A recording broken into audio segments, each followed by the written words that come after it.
प्रभु शुरू कर लीजिए। ओम अज्ञानतिमिरान्धस्य ज्ञानाञ्जनशलाकया चक्षुरुन्मिलितं येन तस्मै श्रीगुरवे नमः। वाञ्छाकल्पतरुभ्यश्च कृपा सिन्धुभ्येव च पतितानां पावनेभ्यो वैष्णवेभ्यो नमो नमः। नमो महावदन्याय कृष्णप्रेमप्रदायते कृष्णाय कृष्णचैतन्य नाम्ने गौरत्रिषे नमः। हे कृष्ण करुणा सिंधो दीनबंधो जगतपते गोपेश गोपिका कांत राधा कांत नमोस्तुते। तप्त कांचन गौरांगी राधे वृंदावनेश्वरी वृषभानुसुते देवी प्रणमामि हरिप्रिये। वृंदाय तुलसी देव्यै प्रियायै केशवस्य च कृष्ण भक्ति प्रदे देवी सत्यवत्यै नमो नमः। श्री कृष्ण चैतन्य प्रभु नित्यानंद श्री अद्वैत गदाधर शिव सदी गौर भक्त वृंद। हरे कृष्णा कृष्ण कृष्ण हरे हरे हरे राम राम राम हरे हरे। हरे कृष्णा। सर्वप्रथम मैं अपने गुरुपाद पद्म ओम विष्णुपाद अष्टोत्तर शत श्री श्रीमद् भक्ति वेदांत माधव गोस्वामी महाराज के चरण कमलों में अनंत कोटि दंडवत प्रणाम ज्ञापन करता हूँ। तत्पश्चात सभी उपस्थित वैष्णवी के चरणों में यथायोग्य दंडवत प्रणाम। हम लोग श्री गुरुदेव जी के अनुगत्य में उनकी आज्ञा से श्री उपदेशामृत ग्रंथ जो श्री रूप गोस्वामी के द्वारा रचित है उसका हम लोग अध्ययन कर रहे हैं। हम लोग अभी तक हमारा 5वां दिन है आज, और हम पहला श्लोक हम लोग श्रवण कराए हैं। दूसरे श्लोक में आज हमारा इसके अंदर चौथा जो दोष है भक्ति के अंदर जिसके कारण भक्ति नष्ट हो जाती है, तो उसके विषय में आज हम चर्चा करेंगे। तो दूसरा श्लोक में रूप गोस्वामी जी कह रहे हैं, अत्याहार प्रयासस्य प्रजल्पो नियमाग्रह जनसंगस्य लौल्यंच षड्भिर्भक्तिर विनिश्यति। देखिए भक्ति किस प्रकार विनाश हो जाती है। हम लोग भक्ति तो करते हैं लेकिन उसका नाश कैसे होता है इसको जानना आवश्यक है। उसी बात को यहाँ बताया जा रहा है और इसको हम लोग बड़ा विस्तृत रूप से अध्ययन कर रहे हैं। कोई हमें जल्दी नहीं है किसी प्रकार की, क्योंकि जो भी यहाँ पर शब्द कहे जा रहे हैं इस श्लोक के माध्यम से, जब तक हम उनका गूढ़ अर्थ समझेंगे नहीं तब तक हमारी जो भक्ति है वो उस गति से नहीं बढ़ सकती जिस इस गति से बढ़नी चाहिए। तो जाने और अनजाने में हम लोग इस प्रकार के दोष कर बैठते हैं, तो इसके विषय में जानना अत्यंत आवश्यक भी है। जैसे सबसे पहले बताया अत्याहार, मतलब हमारी जो 5 इंद्रियां हैं वो सभी किसी ना किसी प्रकार से इस बाह्य जगत से आहार ग्रहण करती है। तो आहार का मतलब केवल भोजन ही नहीं होता है, 5 इंद्रियों का आहार, शब्द स्पर्श रूप रस गंध, तो इसका अत्यधिक आहार नहीं करना है। वो हम लोग चर्चा कराए हैं। प्रयास का मतलब जो भक्ति विरोधी चेष्टाएं हैं जैसे कर्म ज्ञान इत्यादि हैं उनको भक्ति विरोधी कहा गया है। तो भक्ति विरोधी चेष्टाएं यदि हम करते रहेंगे और भक्ति भी करते रहेंगे, भक्ति की चेष्टा भी करेंगे, तो फिर हमारी भक्ति कैसे बढ़ेगी आगे? हम आगे बढ़ रहे हैं और साथ साथ उसके अंदर एक अवरोध भी पैदा कर रहे हैं। तीसरा बताया प्रजल्प। प्रजल्प का मतलब है ग्राम्य वार्ता, वृथा, गॉसिपिंग जिसे बोलते हैं, अननेसेसरी बातें करना अलग अलग विषयों के ऊपर। So whatever we talk about वही हम लोग सोचते हैं जो हम बात करते हैं। तो हमारे मन के जो विचार हैं उन्हीं को तो हम वाणी के द्वारा व्यक्त करते हैं ना। तो यदि हमारी वाणी इधर उधर की बातें करेगी तो हमारा मन भी इधर उधर डोलेगा, तो फिर भक्ति में भगवान में मन किस प्रकार से लगेगा। इसलिए प्रजल्प के लिए हम लोगों ने श्रवण किया कि ग्राम्य वार्ता जो है, संसार की बातें, अनर्गल बातें जिनका कोई औचित्य नहीं है, कोई आवश्यकता नहीं है, उनकी कोई आवश्यकता नहीं है बात करने की। यदि हमें भक्ति करनी ही है genuinely, if we are really interested in it, अगर भक्ति नहीं करनी है, टाइम पास करना है तो ठीक ही है, लेकिन कुछ ना कुछ तो होगा ही। अगर भगवान का नाम लेते रहेंगे और ये सब कुछ भी करेंगे तो, लेकिन उससे कुछ फल नहीं मिलने वाला है, अभीष्ट फल नहीं मिलने वाला है। आज हम लोग चर्चा करेंगे नियमाग्रह के विषय में। किसी भी वस्तु को हमें प्राप्त करने के लिए कुछ ना कुछ नियम धारण करने पड़ते हैं। तो यहाँ पर नियम आग्रह का यदि हम संधि विच्छेद करते हैं तो 2 प्रकार से इसका विच्छेद किया गया है। नियम आग्रह प्लस नियम अग्रह, दोनों में ही ये नियम आग्रह बन जाएगा, दीर्घ संधि है ये। तो जब हम नियम आग्रह की बात करते हैं तो यहां पर जो नियम है वो नियम भक्ति विरोधी नियम है, भक्ति विरोधी नियम है जो, अथवा जो नियम निम्न अधिकार के हैं उसको उच्च अधिकार में भी फॉलो करना। जैसे भक्ति के अंदर भी अलग अलग अवस्थाएं हैं, हम लोग आगे चर्चा करेंगे भक्ति के अंदर किस प्रकार से क्रम है भक्ति के अंदर प्रेम तक पहुंचने का, श्रद्धा से लेकर और प्रेम तक पहुंचने का। तो उसमें जब हम निम्न अवस्था के ऊपर ही अटक जाते हैं, हमारा आग्रह होता है कि नहीं बस हम तो यही करेंगे, तो फिर और हम ऊपर का नियम पालन नहीं करते, तो हमारी जो भक्ति है, हमारी जो प्रगति है भक्ति में, वो वहीं स्थगित हो जाती है। जैसे मान लीजिए कोई बच्चा स्कूल में पढ़ता है, अब वो कहे मुझे तो 7वीं क्लास में ही रहना है, 7वीं क्लास बहुत अच्छी है, अब उसको परीक्षा में उत्तीर्ण हो गया, अब वो कहता है नहीं नहीं मैं तो 7वीं कक्षा में ही जाऊंगा, वो मुझे टीचर बहुत अच्छे लगते हैं तो इसलिए मैं तो वही अटेंड करूंगा। अब वो उसने योग्यता प्राप्त कर ली है 8वीं कक्षा में जाने के लिए, लेकिन वो अगर 7वीं कक्षा में ही रहेगा तो फिर उसकी उन्नति कैसे होगी। उसी प्रकार की ये बात है नियम आग्रह। दूसरा है फिर नियम अग्रह। यहां पर अग्रह का अर्थ है ग्रहण न करना। तो भक्ति के जो उपयोगी नियम है उनको ग्रहण ना करना, भक्ति के जो नियम बताए गए हैं, भक्ति के जो अंग हैं उनका पालन ना करना, उनको ग्रहण ना करना, यही है। इसके अंदर भी बहुत देखा जाता है, हम अधिकतर लोग कह देते हैं कि हमें कोई नियम वगैरह की आवश्यकता नहीं है भक्ति करने के लिए, भक्ति तो मन की बात है, भक्ति तो केवल मन की बात है, अपना मन शुद्ध होना चाहिए। वो एक मुहावरा है ना, मन चंगा तो कठौती में गंगा, है ना, एक मुहावरा है, इसका इस्तेमाल किया जाता है। ये बड़ा मिसप्लेस्ड है मुहावरा, मन चंगा तो कठौती में गंगा। तो प्रश्न पूछिए कि क्या हमारा मन चंगा है, क्या हमारा अंतःकरण शुद्ध हो चुका है, क्या उसमें किसी प्रकार की कामनाएं, वासनाएं, काम, क्रोध, लोभ, मोह नहीं है? ये प्रश्न तो पूछना पड़ेगा ना अपने आप से ही हमें। हम ये तो कह देते हैं नहीं हमारा मन बहुत साफ है, हम साफ हृदय वाले व्यक्ति हैं।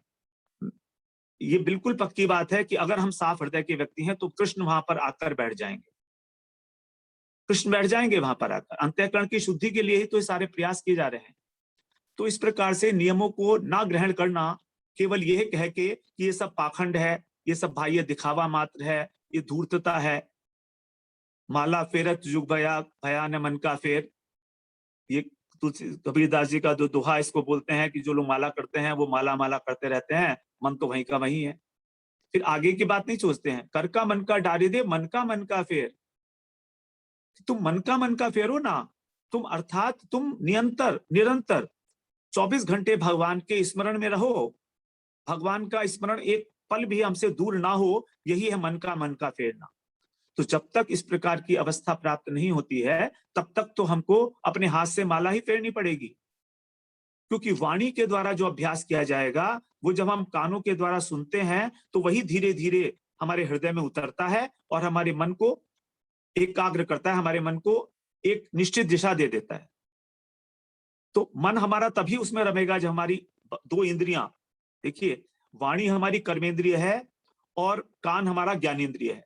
अब ज्ञानेंद्रिय और कर्मेंद्रिय इन दोनों को हमने लगा दिया, और साथ में शरीर भी है क्योंकि हाथ से माला फेरी जा रही है। तो शरीर, ज्ञानेंद्रियां और कर्मेंद्रियां, ये तीनों लोग मिल गए।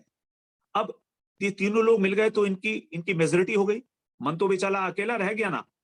अब मन लगे या ना लगे, अल्टीमेटली मन को लगना ही पड़ेगा, अल्टीमेटली मन सरेंडर कर देगा इनके आगे, क्योंकि हमारे पास 3 ही वस्तु हैं, मन, इंद्रियां और शरीर। अब शरीर और इंद्रियां यदि लग गई किसी काम में तो मन को तो स्वाभाविक रूप से धीरे धीरे उसके अंदर लगना ही पड़ेगा। ये तो एक साधारण सी बात है कि 3 लोगों में जहां पर 2 लोगों की मेजोरिटी होती है वही बात मानी जाती है जो 2 लोग कहते हैं। तो इस प्रकार से हमें किसी भी नियम को जो भक्ति मार्ग में बताए गए हैं ग्रहण करने में संकोच नहीं होना चाहिए कि हमको शर्म आएगी किसी प्रकार की। इस प्रकार का संकोच जो है निरर्थक है, निराधार है, इसका कोई औचित्य नहीं है। अब यहाँ पर देखिए नियम आग्रह में बहुत सारी चीजें बताई गई हैं। सबसे पहले ज्ञान के लिए कहा है। ये जनरल एक धारणा है समाज में अधिकतर कि हम लोग भगवान के अंदर लीन हो जाएंगे, हमें मोक्ष चाहिए। ये मोक्ष बड़ा मिसनोमर है, इसका वास्तविक अर्थ पता ही नहीं है। वास्तविक मोक्ष है क्या? वास्तविक मोक्ष है भगवान की भक्ति। भगवान की भक्ति को प्राप्त करना ही वास्तविक मोक्ष है। ये जिस मोक्ष की हम बात कर रहे हैं, जिसको हम सायुज्य मुक्ति बोलते हैं, भगवान के अंदर लीन हो जाना, ये केवल भगवान का जो एक प्रभा मंडल है, जिसको हम सिद्ध लोक बोलते हैं, वो उस सिद्ध लोक में पहुंचकर और बस वहां पर निश्चेष्ट हो जाना है। तो इस मोक्ष में, इस सायुज्य मुक्ति में केवल और केवल सांसारिक दुखों की आत्यंतिक निवृत्ति तो हो जाती है, लेकिन किसी प्रकार का आनंद नहीं मिलता, क्योंकि आनंद जो है वो तो केवल सेवा के माध्यम से मिलेगा। और हमारी आत्मा का स्वरूप है सत्चित और आनंद। तो आत्मा का केवल एक पक्ष अर्थात चित पक्ष, चित अंश जो है, चित अंश का मतलब ज्ञान अंश, तो ज्ञान अंश की उपलब्धि हो जाती है।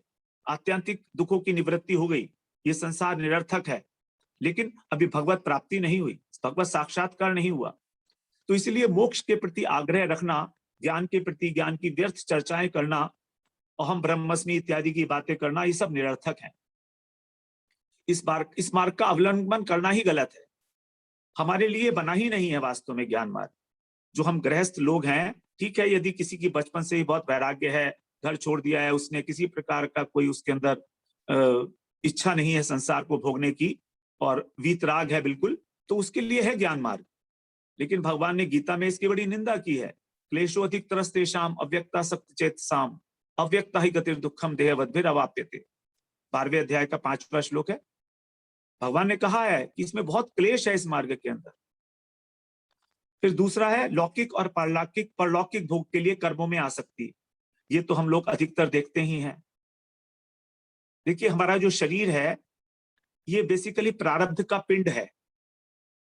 जो भी हमारे प्रीवियस लाइव्स के कर्म फल देने के लिए उन्मुख हो गए थे, उन्हीं को भोगने के लिए शरीर मिला है, और उन फलों को भोगने के लिए हम कर्म के अंदर प्रवृत्त होते हैं। तो कर्म के लिए चेष्टा करना बिल्कुल स्वाभाविक है। ऐसा कोई क्षण हो ही नहीं सकता कि हम किसी प्रकार का कर्म ना करें। कर्म 3 प्रकार से होता है, शरीर से, मन से और वाणी से। शरीर से कर्म ना भी करें तो वाणी से होगा, कुछ ना कुछ बोलते रहेंगे, ये भी कर्म हो रहा है। और वाणी से नहीं करेंगे तो मन से तो लगातार हम सोचते ही रहते हैं 24/7, रात को भी सोचते हैं स्वप्न के अंदर।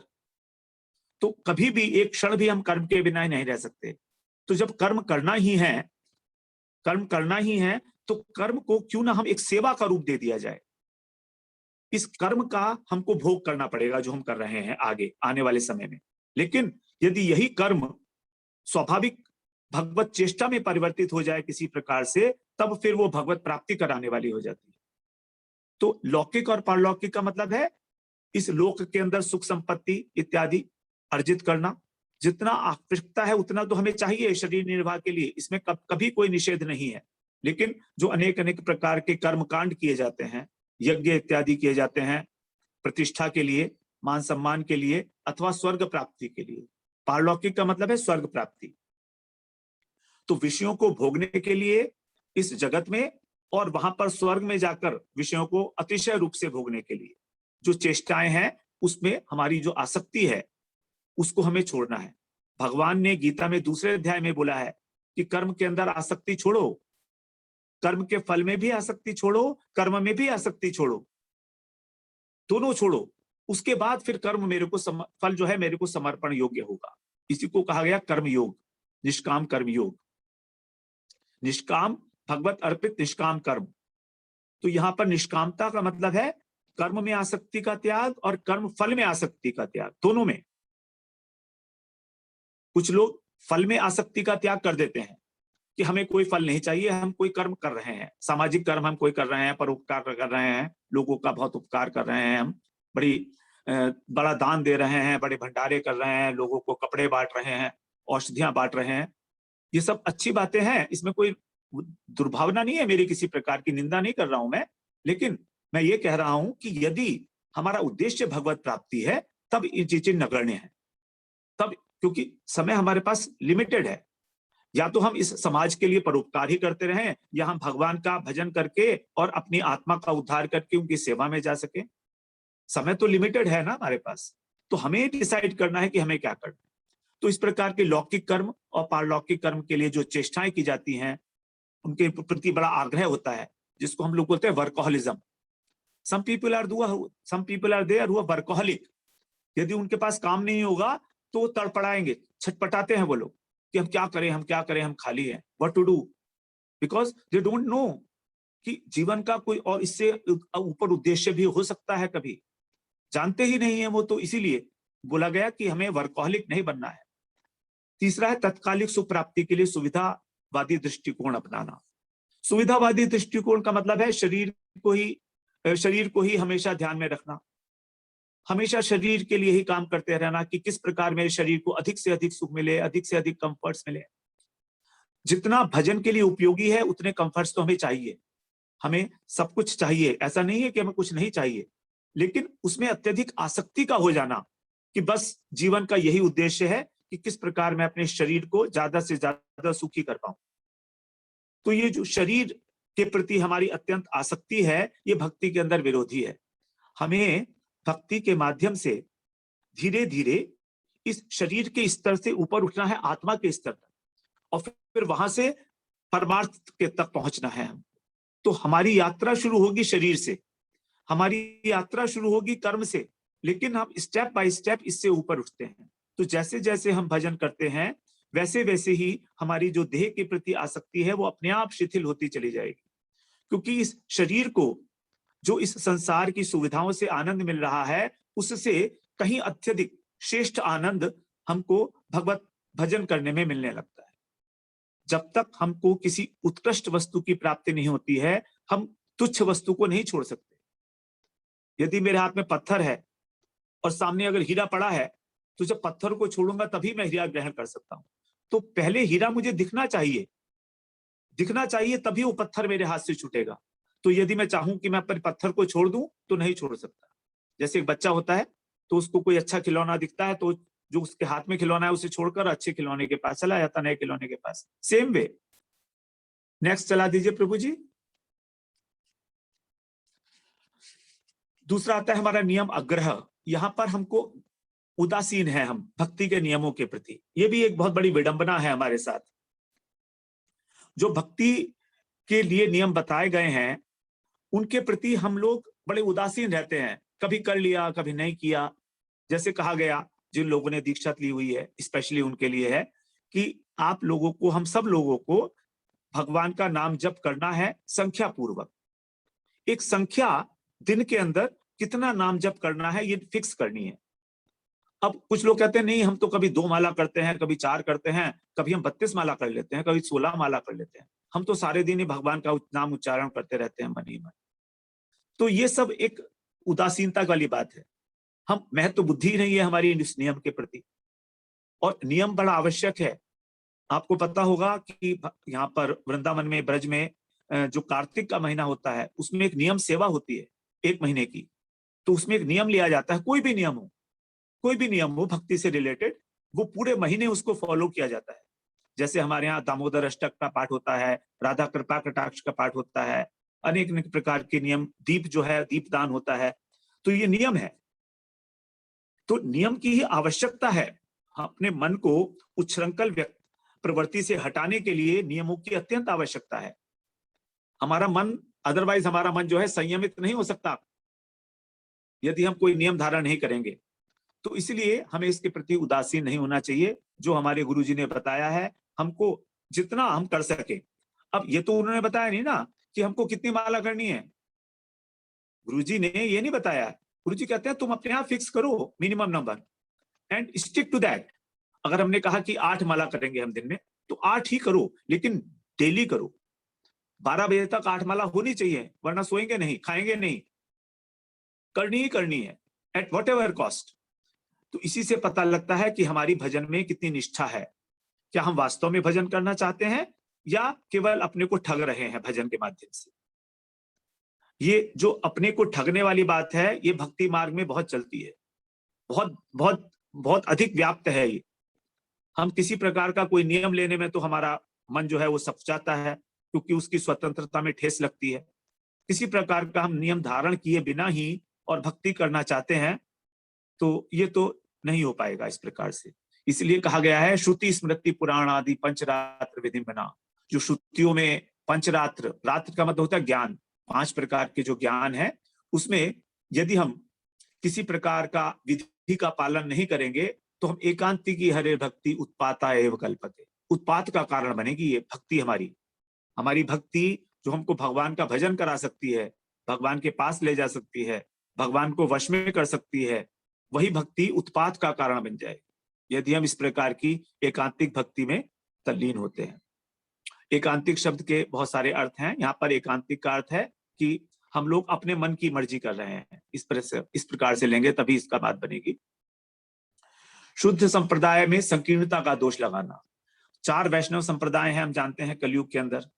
उन चारों संप्रदाय को हम कहते हैं नहीं ये तो कोई बात नहीं, हम तो बिना संप्रदाय के ही ठीक है। हम वास्तव में बात यह है कि हम किसी के अनुगत्य में काम करना ही नहीं चाहते। ये है स्वतंत्रता की भावना, स्वामित्व की भावना हमारे अंदर कूट कूट कर भरी हुई है। और हमारा इस जगत में आने का भी यही कारण है, भगवत विमुखता। यदि हमारे अंदर सेवा भावना होती तो हम यहां नहीं आते, फिर हम भगवान की सेवा में वैकुंठ में चले जाते सीधे। संसार में आने की आवश्यकता नहीं थी। स्वयं को स्वामी मानना, स्वयं को भोक्ता मानना, स्वयं को कर्ता मानना,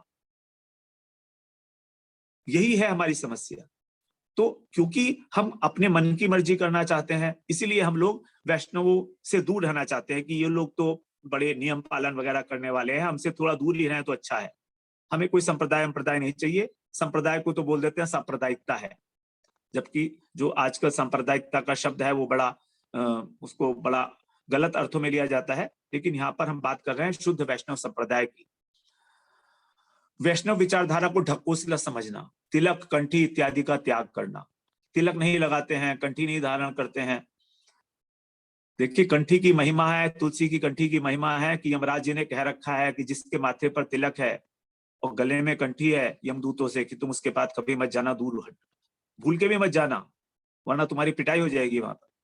क्योंकि वो लोग मेरे डोमेन से बाहर है, वो मेरे कंट्रोल में नहीं आते। जो लोग कंठी माला धारण किए हुए वैष्णव लोग हैं वो भगवान के आदमी हैं, भगवान ही देखेंगे उनको। अगर वो कोई गलत कार्य कर रहे हैं तो उसका दंड यमराज नहीं देंगे, भगवान देंगे उनको। अब वो भगवान की प्रॉपर्टी हो गए हैं जो वैष्णव हैं। तो इस प्रकार से उसको ढकोसला मात्र समझना, ये भी एक बड़ी विडंबना है हमारे समाज की। और अब आजकल यही पढ़ाया जाता है और यही हम चारों तरफ टेलीविजन पर देखते हैं कि किस प्रकार से जो साधु संत हैं वो गलत काम करते हैं। तो सभी लोगों को ऐसा मान लिया जाता है कि सभी लोग जो हैं वो ढकोसला करते हैं। गुरु दीक्षा को अनावश्यक समझना, ये भी एक बड़ा चल रहा है सिस्टम कि मैं तो अपना गुरु स्वयं हूं, भगवान ही, कृष्ण ही जगत गुरु हैं, कृष्ण ही जगत गुरु हैं। अगर कृष्ण जगत गुरु हैं तो सोचिए कि कृष्ण ने स्वयं जब वो इस धराधाम पर प्रकट थे सांदीपनी ऋषि से जाकर दीक्षा क्यों ली, शिक्षा ग्रहण की उनसे, सांदीपनी ऋषि से। भगवान राम ने वशिष्ठ जी से शिक्षा ग्रहण की, दीक्षा ली, गुरु थे वो उनके। आप सोचिए ना, अगर कृष्ण ही जगत गुरु हैं तो उनको क्या जरूरत थी किसी के पास जाने की। चैतन्य महाप्रभु ने गुरु धारण किए, ईश्वरपुरी पाद को गुरु बनाया, फिर सन्यास दीक्षा ली उन्होंने। महाप्रभु स्वयं भगवान है, वो क्यों कर रहे हैं ऐसा? लेकिन हम समझते हैं हमें गुरु की कोई आवश्यकता नहीं है। इस प्रकार की विचारधारा को अपने हृदय के अंदर स्थान देना, ये भी एक हमारे साथ बहुत बड़ा प्रॉब्लम है हमारी। इंद्रिय तर्पण के लिए राजसिक तामसिक भोजन का सेवन, ये बड़ा इंपॉर्टेंट है। हम लोग सोचते हैं कि भजन जो है वो तो मन का काम है, मन से भजन होता है, इसमें क्या फर्क पड़ता है, कुछ भी खाओ कुछ भी पियो, क्या फर्क पड़ता है, खाने पीने से क्या होता है, माला की क्या आवश्यकता है, खाने पीने से क्या संबंध है। यदि हम मांस मछली खा रहे हैं, अंडा खा रहे हैं, चाय पान मसाला सिगरेट भांग सब पी रहे हैं, है ना, और साथ में माला भी घुमा रहे हैं, तो सोचते हैं क्या फर्क पड़ता है। हम, ये तो मन की बात है, भगवान तो मन देखते हैं, ये तो भाव की बात है, हमारा भाव तो शुद्ध है ना, परहेज की कोई आवश्यकता नहीं है। लेकिन जो हमारे आचार्यों ने इस प्रकार का संविधान किया है तो कुछ सोच के किया होगा ना। तो ये सब इंटॉक्सिकेंट्स हैं बेसिकली, इंक्लूडिंग चाय। ठीक है, यदि चाय से फुर्सत नहीं मिलती है तो हर्बल पर आइए ना, अब तो हर्बल चाय इतनी प्रेवलेंट है, तो हर्बल पर आइए और धीरे धीरे हर्बल भी चली जाएगी। मेरे खुद के साथ ही ऐसा हुआ है, मैं तो बहुत सारी चाय पिया करता था दिन में, it was almost like any time was tea time, है ना, but it is not that now. Immediately when I took दीक्षा देन एवरीथिंग वेंट अवे, अपने आप से रुक गई। मैंने कोई चेष्टा नहीं की, कोई किसी प्रकार की कोई चेष्टा नहीं की, और ना ही अब कभी मन करता है अंदर से कि हम चाय कॉफी पी लें, कुछ इस प्रकार की चीज। फिर कतिपय तथा कथित गुरुओं के द्वारा, शास्त्रों के द्वारा अनुमोदित नए नए मतों का प्रचार करना, ये आजकल बहुत गुरु चल गया है। सेल्फ मेड गुरु जो हैं आजकल, जो इंस्पिरेशनल गुरु बन गए हैं, मैनेजमेंट गुरुज हैं, वो लोग गीता के ही कुछ सिद्धांतों को लेकर उसके ऊपर अपना मत चला देते हैं। कोई भी किसी भी प्रकार का कोई सिस्टम बना लेते हैं, प्राणायाम का कोई सिस्टम बन जाता है या ध्यान करने का कोई सिस्टम बना लेते हैं, कैप्सूल कोर्सेज बन जाते हैं, उनसे पैसा लिया जाता है, बहुत अच्छी तरीके से फाइनेंस किया जाता है पूरा, it becomes a very very big business, you know. तो ये सब तथाकथित गुरु हैं जो शास्त्रों को निगेट करते हैं, शास्त्रों को रेफर नहीं करते हैं। वो कहते हैं हम ही शास्त्र हैं, जो हमने कहा है वही पालन करना है आपको, और ये बात किसी को बताना मत आप, जो हमने आपको बताई है। कारण क्या है? कारण ये है कि ये बात जो बताई गई है आपको, ये हम लोग कुछ पैसे लेके बताए हैं ना आपको। यदि आप किसी दूसरे को बता दोगे तो हमारे पास क्यों आएगा? तो ये जो नए नए मत चल पड़े हैं, इनका प्रचार और पालन हो रहा है, कलयुग में हो रहा है, और होगा और अधिक होगा, और ऐसे ही लोग बहुत अधिक बढ़ते चले जाएंगे समय के साथ साथ। ये तो कलयुग का प्रभाव है, इसमें कोई दोष नहीं कह सकते हम लोग कि गलत हो रहा है। जो हो रहा है वो भगवान की मर्जी से हो रहा है, नंबर 1, है ना। लेकिन हमें तो जागरूक होना है ना। यदि हमारा उद्देश्य भगवत प्राप्ति, तो हमें इनके प्रति जागरूक होना पड़ेगा कि क्या ये रास्ता ठीक है, अथवा जो भगवान ने गीता और भागवत में कहा है वो ठीक है। We have to make a choice, our own conscious choice about it, what to do and what not to do, where to go and where not to go. उसके बाद है भक्ति के नाम पर दूसरों को ठगने के बहाने स्वयं को ठगना। ये विप्रलिप्सा बोलते हैं इसको। भक्ति के नाम से लोगों से पैसा वसूल करना कि हम तुम्हें भक्ति करना सिखा देंगे, हमको ये दिखाएंगे, तुमको वो सिखाएंगे, तुम इतना पैसा फंड्स में जमा करा दो, इतना करा दो। ये क्या भक्ति होगी ऐसे? हमारे गुरुओं ने तो कभी कोई पैसा नहीं लिया दीक्षा देने के लिए या किसी प्रकार का, सिर्फ उनकी सेवा की जाती थी, वो भी श्रद्धा पूर्वक, प्रेम से, अपनी इच्छा से। तो जो प्रसन्न होते थे और फिर वो हमको अपने सूत्र बता देते थे, जो उनके भक्ति के गुप्त सूत्र होते थे, जिससे भगवत प्राप्ति हो सकती है। तो इस प्रकार से हमें भक्ति को एक शो पीस नहीं बनाना है। We have to hide it as much as possible. भक्ति दिखाने की चीज नहीं है, भक्ति छिपाने की चीज है, क्योंकि ये हमारी एक अमूल्य निधि है। अमूल्य निधि, अगर हमारे पास कोई बहुत वैल्यूएबल डायमंड है तो हम उसको हाथ में लेके लोगों को दिखाते हुए नहीं फिरते हैं, उसको तिजोरी में बंद करके रखते हैं अंदर। जो इंपॉर्टेंट व्यक्ति होता है उसी को दिखाया जाता है। तो भक्ति भी बिल्कुल उसी प्रकार से है, हमको बड़ा छुपा कर उससे रखना चाहिए। अब थोड़ी सी यम और नियम की बात कर लेते हैं, क्योंकि हमारा जो अष्टांग योग है पतंजलि का, उसमें यम और नियम सबसे पहले 2 साधन है। यम थोड़ा डिफिकल्ट है। यम का मतलब है दंड देना, अपने को कंट्रोल करना। तो सामाजिक व्यवहार के लिए यम की आवश्यकता है, और नियम अपनी उन्नति के लिए हम लोग पालन करते हैं। जैसे यम को 5 प्रकार का बताया गया है, इसको हम जल्दी से कवर करेंगे। सत्य, अहिंसा, अस्तेय, अपरिग्रह और ब्रह्मचर्य। ये केवल आपकी सूचना के लिए है। सत्य भाषण, जब हम सत्य भाषण करेंगे तो हमारा धीरे धीरे सत्य वस्तु के अंदर अभिनिवेश होगा। सत्य वस्तु केवल एक है और वो है भगवान। तो सत्य भाषण करने से सत्य वस्तु के अंदर अभिनिवेश ही हमारा लक्ष्य होना चाहिए। दूसरा है अहिंसा, किसी भी प्रकार की हिंसा, शरीर, वाणी और मन, ये तो निषेध है। किसी की निंदा करना भी हिंसा है। किसी को शरीर से मारना ही हिंसा नहीं है, उसको उसके प्रति मन से गलत बात सोचना कि उसका बुरा हो जाए, ये भी एक हिंसा है। और वाणी से उसको अपशब्द बोलना भी हिंसा है। अस्तेय का मतलब चोरी करना, चोरी ना करना। स्तेय का मतलब होता है चोरी करना। तो ये चोरी हम क्यों करते हैं? चोरी इसलिए करते हैं हम अपनी लोभ प्रवृत्ति को शांत करने के लिए। लोभ, तो हमारे जो लोभ है वही हमें प्रेरित करता है दो कामों के लिए, एक तो हम चोरी करें और दूसरा हम संग्रह करें। तो यहाँ पर लोभ दो काम कर रहा है, चोरी कर रहा है और संग्रह कर रहा है। चोरी करके संग्रह करना मतलब अस्तेय, तो हमें लोभ प्रवृत्ति को, लोभ को आश्रय नहीं देना है, तो चोरी नहीं करनी है और अनावश्यक वस्तुओं का संग्रह नहीं करना है, अपरिग्रह। उसके बाद ब्रह्मचर्य, ब्रह्म का चरण करना। ब्रह्म क्या है? भगवान। तो भगवान के लिए ही हमें अनुसंधान करना ही ब्रह्मचर्य है। शारीरिक स्तर के ऊपर ब्रह्मचर्य अलग है, मन के स्तर पर ब्रह्मचर्य अलग है, और आत्मा के स्तर पर ब्रह्मचर्य का रोल अलग है।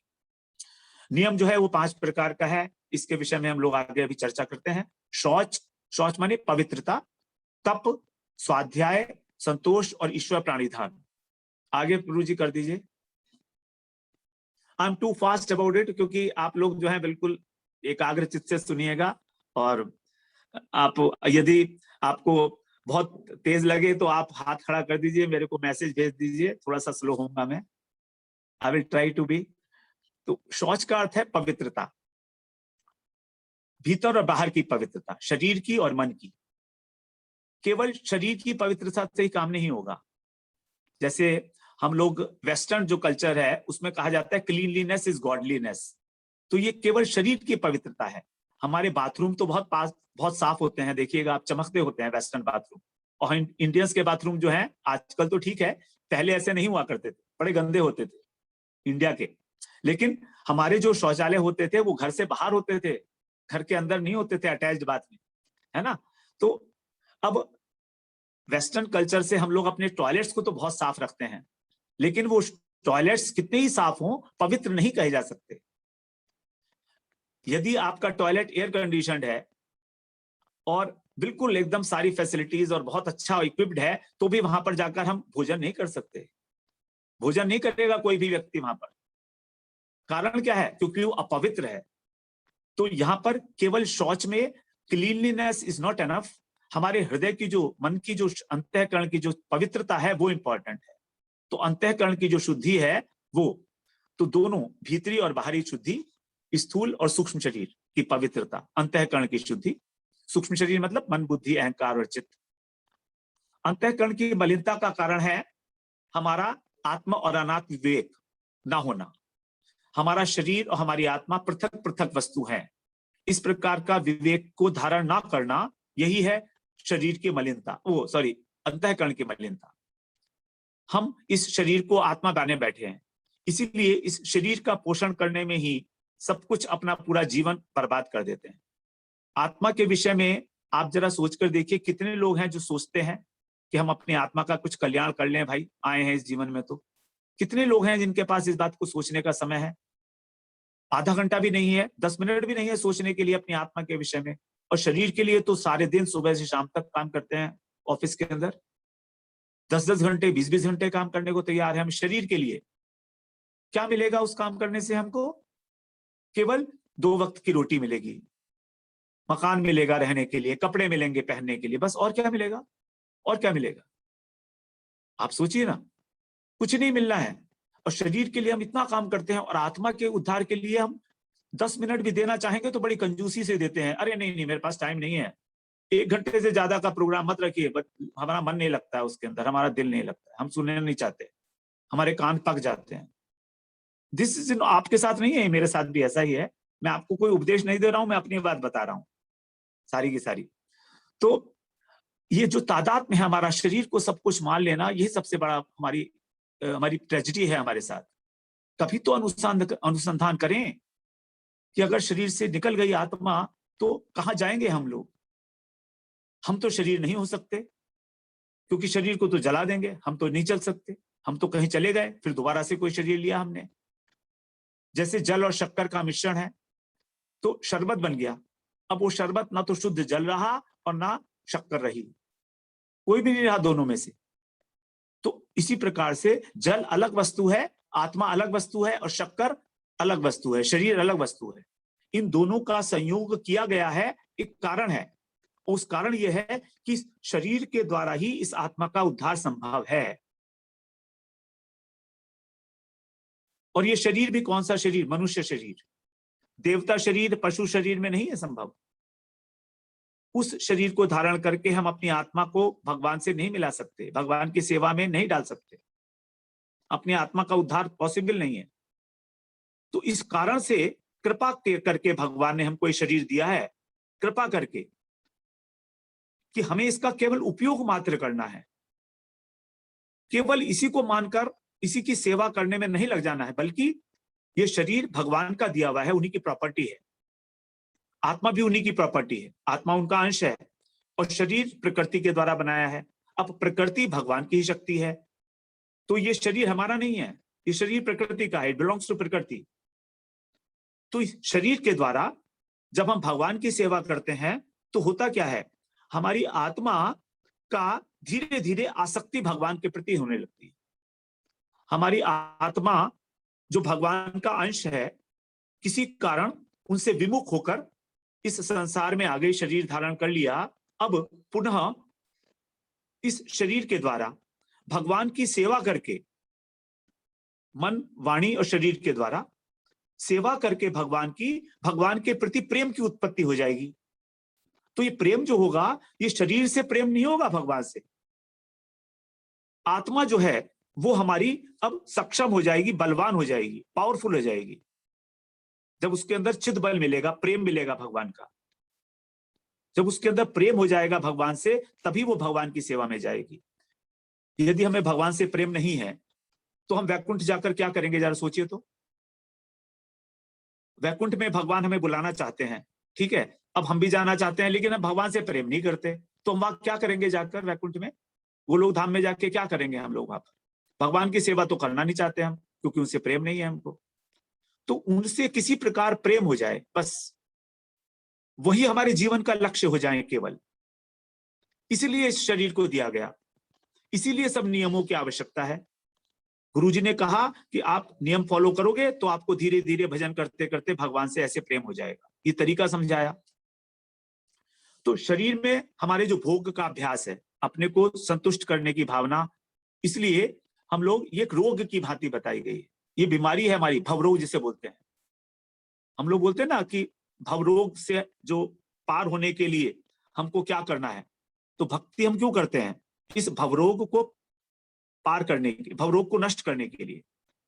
तो जितना जितना ये रोग बढ़ेगा, उतना उतना हमारे अंदर राग का संस्कार दृढ़ होगा। अब आप देखिए, मान लीजिए मैंने कोई चीज में मेरे को अच्छी लगती है कोई वस्तु, और उस वस्तु का मैंने भोग किया।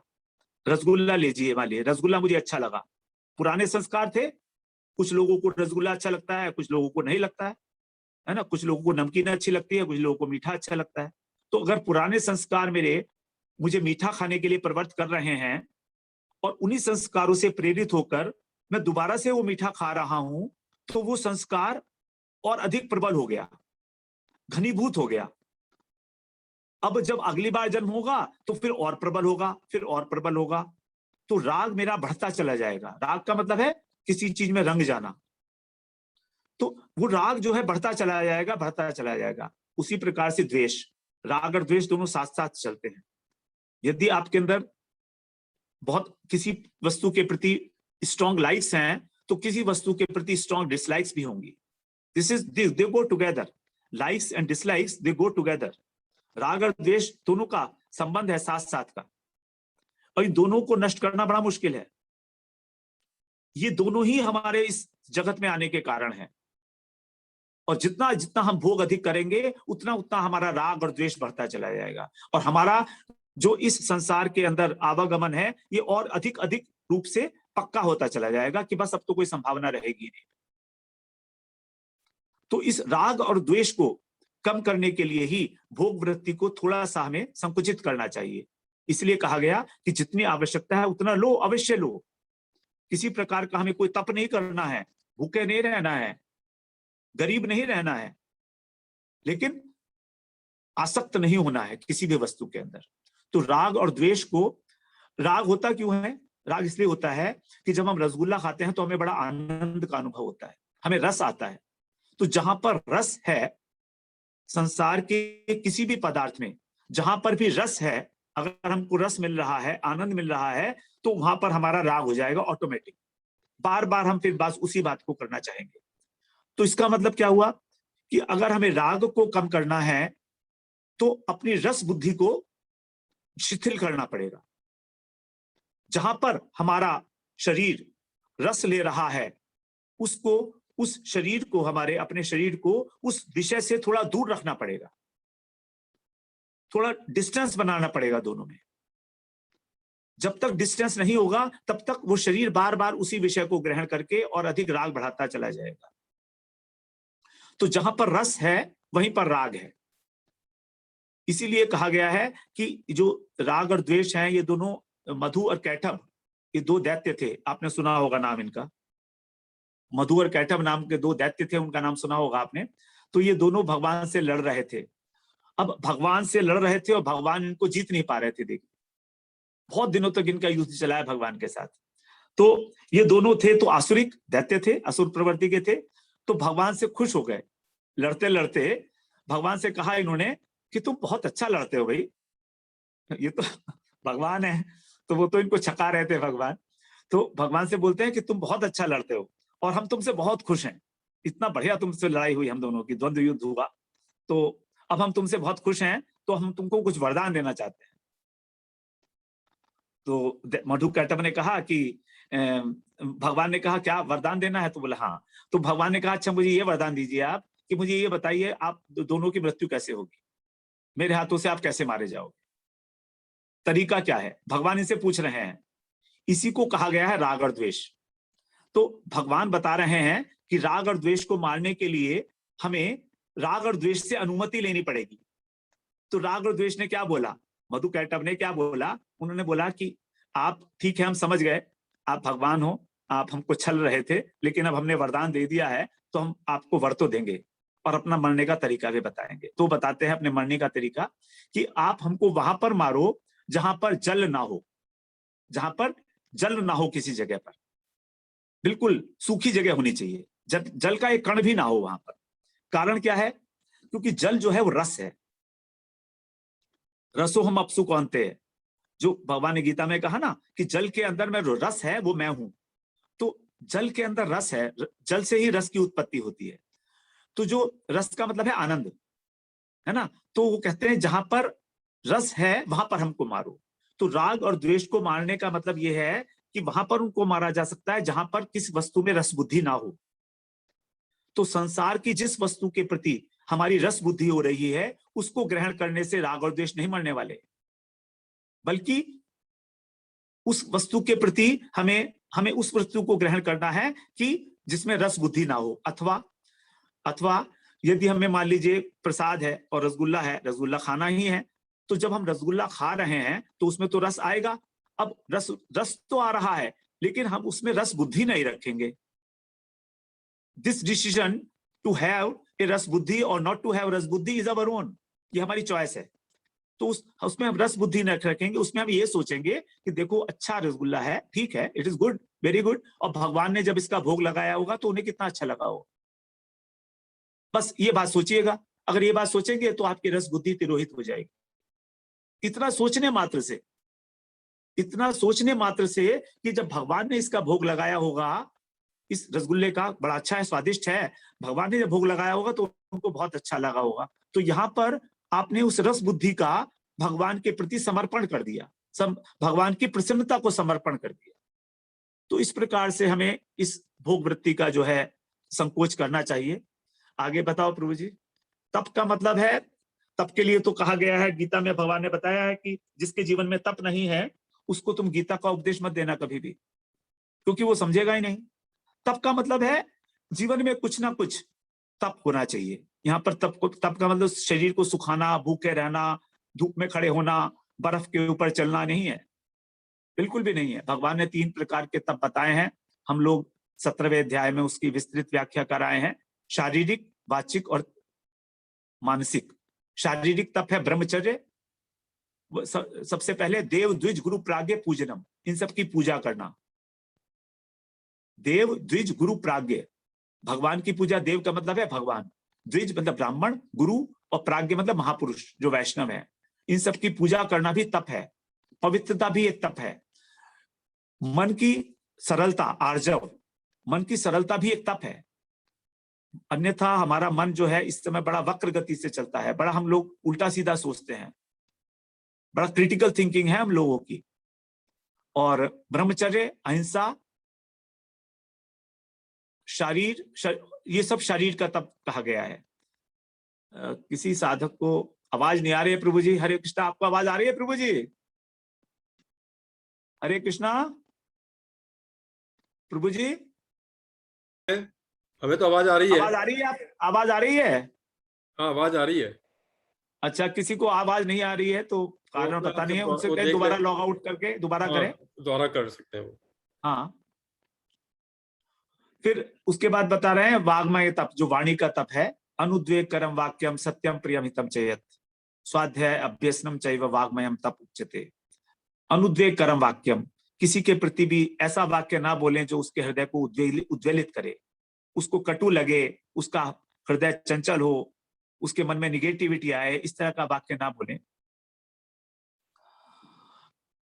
और उसको बोलिए फिर प्रियम हित, और उसके प्रिय हो और हित में भी हो, कल्याणकारी हो, उसका किसी ना किसी प्रकार से कल्याण करने वाला हो। स्वाध्याय करना शास्त्रों का और उसका अभ्यास करना, अभ्यसनम चैव, नाम जप करना भी वाणी के तप में आता है। मन है प्रसाद है सौम्यत्व मौनम आत्म विनिग्रह भाव संशुद्धि तपो मान समुच्यते। मन की प्रसन्नता, मन का तप यही है कि हमारा मन प्रसन्न हो, और हमारा मन प्रसन्न तभी होगा जब हमें संसारिक चिंताएं नहीं है। यदि हम संसार के विषय में सोचेंगे तो हमारा मन चिंता में ही रहेगा हमेशा। सौम्यत्वम, अत्यंत सौम्य है, बिल्कुल स्निग्ध मन हो, बिल्कुल। और मौनम आत्मविनिग्रह, मौन का अर्थ यहाँ पर चुपचाप रहना नहीं है।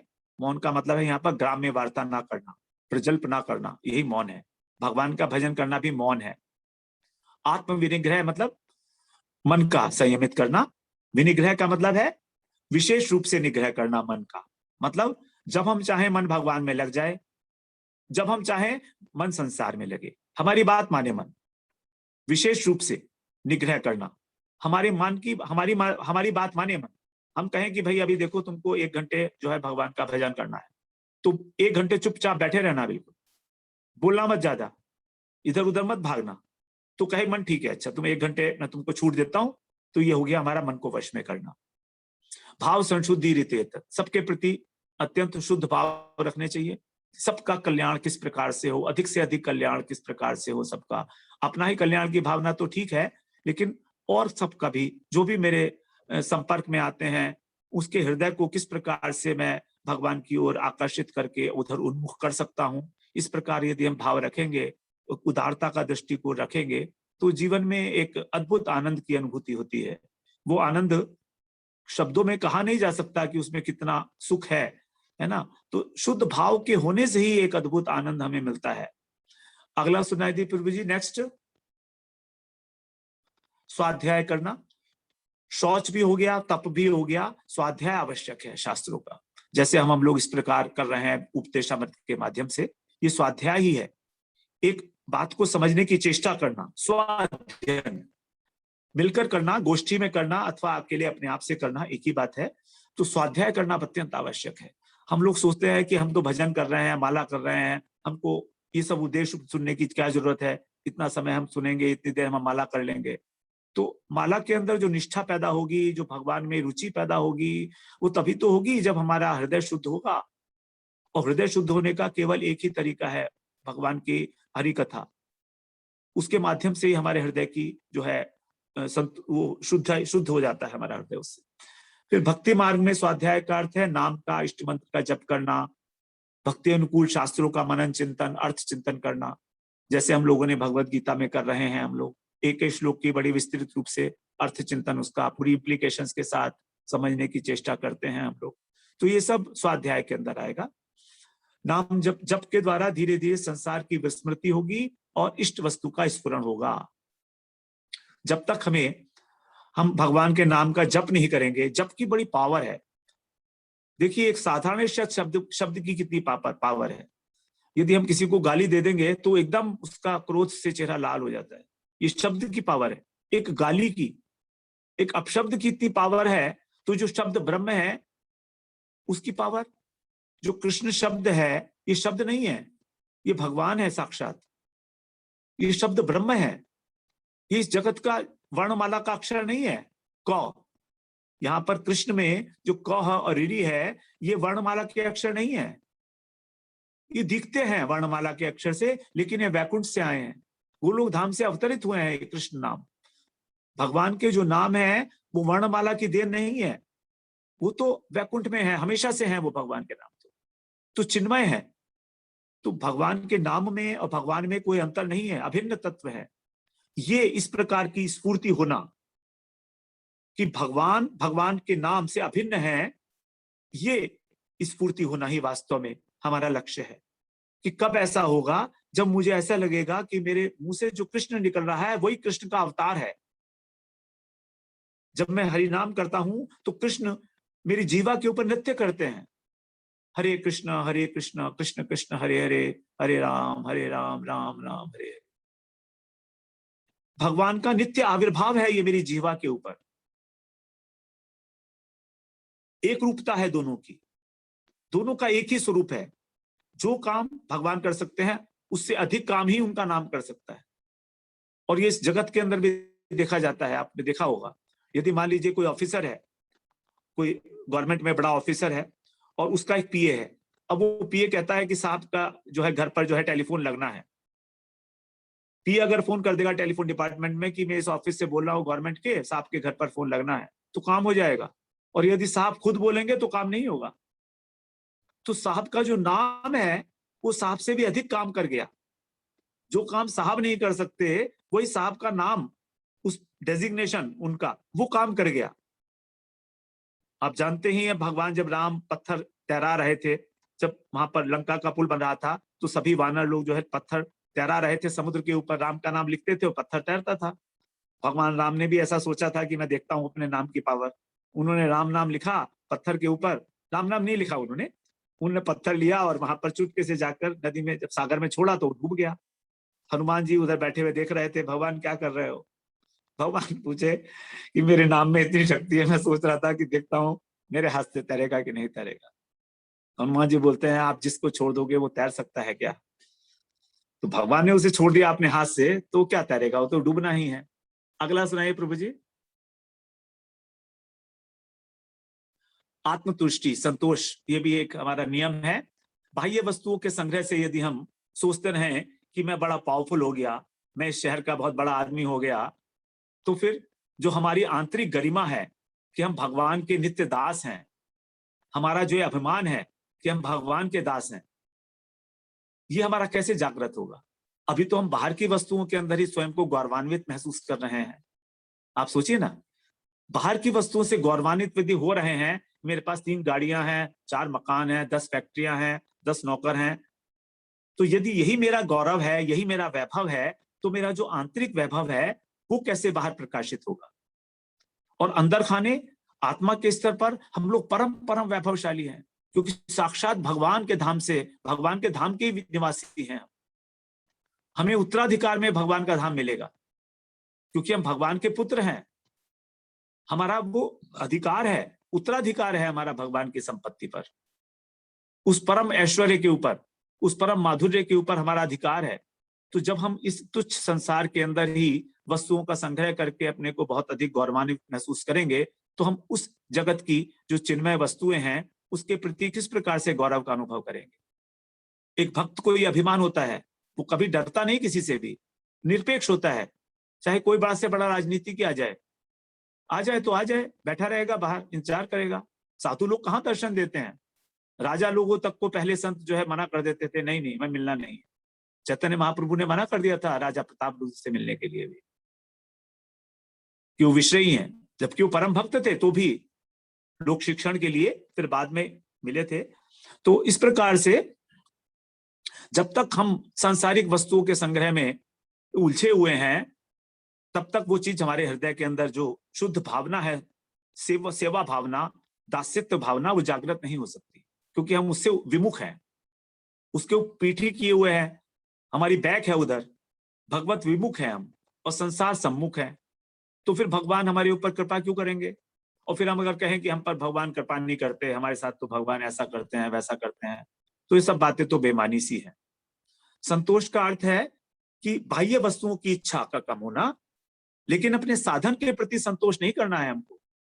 साधन तो करते चले जाना है, करते चले जाना है, और अधिक और अधिक और अधिक। आगे प्रभु जी नेक्स्ट, ईश्वर प्राणिधान, ये सबसे इंपॉर्टेंट है। योग का अंग है ये, अष्टांग योग का। अभी हम लोग भक्ति की बात नहीं कर रहे हैं, देखिए, लेकिन वहां 6 नियम जो बताए गए हैं, ये भक्ति में किस प्रकार से उपयोगी हो सकते हैं उसको समझने की चेष्टा की जा रही है।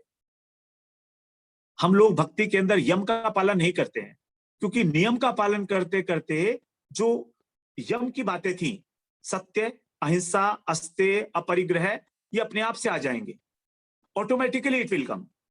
भक्ति मार्ग की ये विशेषता है कि यहां पर जब नियम को धारण किया जाता है तो यम अपने आप हो जाता है। यम के लिए स्वतंत्र रूप से कोई चेष्टा नहीं करनी पड़ती। ये स्पेशलिटी है यहाँ की, क्योंकि देखिए नियम के अंदर यम शब्द अपने आप आ गया, नी प्लस यम, यम तो आ ही गया उसमें। तो जब हम नियम कर रहे हैं तो फिर यम हो गया, उसके लिए पृथक चेष्टा का स्थान नहीं है, उसके लिए अलग से प्रयास नहीं करना है। इसीलिए नियम की हम बात चर्चा कर रहे हैं विस्तृत रूप से। यहां पर कह रहे हैं मन के रोगों की चिकित्सा है नियम हमारे, जैसे कैसे भगवान के प्रति पूर्ण समर्पण और निरंतर उनकी कृपा का अनुभव करना। निरंतर प्रत्येक घटना में, प्रत्येक परिस्थिति में, चाहे अनुकूल हो चाहे प्रतिकूल हो, कैसी भी परिस्थिति क्यों ना हो। ब्रह्मा जी ने ब्रह्म विमोहन लीला में श्रीमद् भागवत पुराण में एक बहुत सुंदर बात बताई है, हमारी आधी समस्याओं का समाधान केवल इस एक श्लोक से हो जाता है। ये श्लोक मेरे को तो बहुत प्रिय है ही है, इसी कारण, क्योंकि केवल एक श्लोक से हमारी सारी समस्याओं का समाधान हो जाता है बहुत आसानी के साथ, यदि हम केवल इस एक श्लोक को अपने जीवन में उतार लें। श्लोक इस प्रकार से है, तत्तेनुकंपां सुसमीक्षमाणो भुंजान एवात्मकृतं विपाकम् हृत्पाक वपुभिर्विदधन् नमस्ते जीवेत यो मुक्ति पदे सदाय भाग। तत् ते अनुकंपाम सुसमीक्षमाणो, तत् माने इसलिए, ततः, ते माने उनकी, अनुकंपा माने कृपा, उनकी कृपा का सुसमीक्षमाणो, समीक्षा का अर्थ होता है देखना, वेट करना, इंतजार करना, और यहां पर कहा सुसमीक्षमाणो। सुसमीक्षमाणो का मतलब है उत्कंठा पूर्वक। देखिए ईक्षण से पहले यहां पर 2 प्रत्यय लग गए हैं। संस्कृत में प्रत्यय का बड़ा, प्रत्यय और उपसर्ग, इन दोनों का ही बहुत अधिक महत्व है।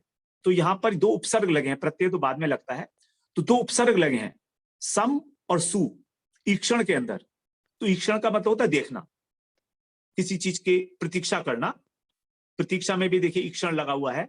तो यहां पर ईक्षण में सम मतलब सम्यक रूपेण, अर्थात पूरी पूरी, पूरा का पूरा, और सु माने उत्कंठा पूर्वक। तो हमें उत्कंठा पूर्वक भगवान की कृपा की प्रतीक्षा करते रहना है, उनकी कृपा को ही देखना है।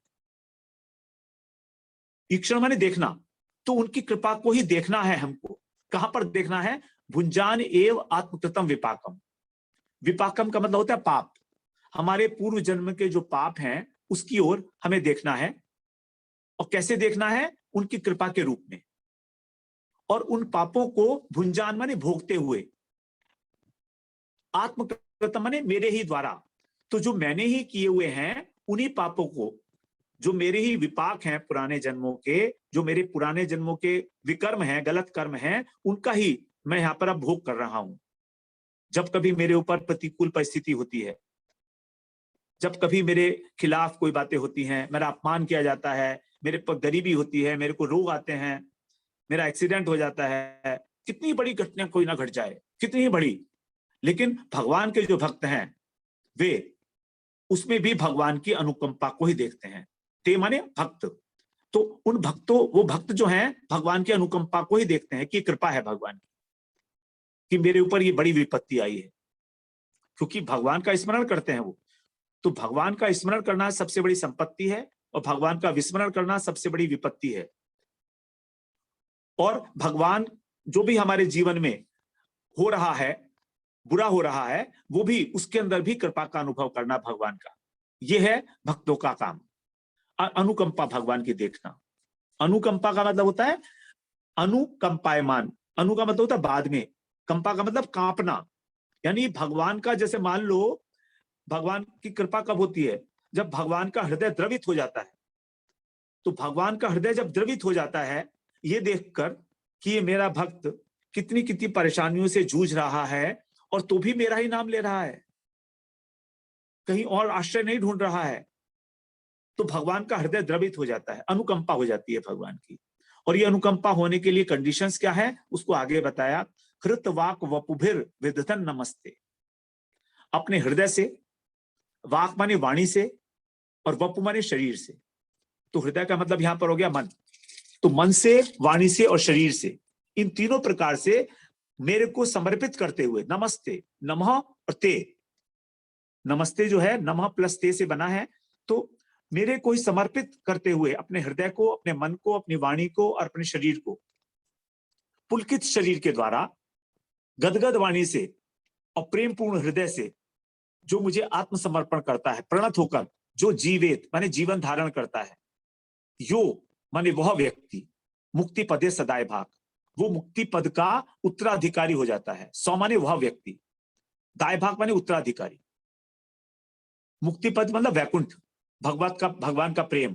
तो भगवान के चरणों की प्राप्ति, भगवान के चरणों की सेवा का उसको अधिकार मिल जाता है। इस प्रकार जो व्यक्ति अपना जीवन यापन करता है, तो वास्तव में यहाँ पर जो मुक्ति पद आया है वो भक्ति ही है, क्योंकि भक्ति ही वास्तव में मुक्ति है। भक्ति ही वास्तव में पूर्ण मुक्ति है, जिसके अंदर दुखों की आत्यंतिक निवृत्ति है और भगवान के चरणों की प्राप्ति है।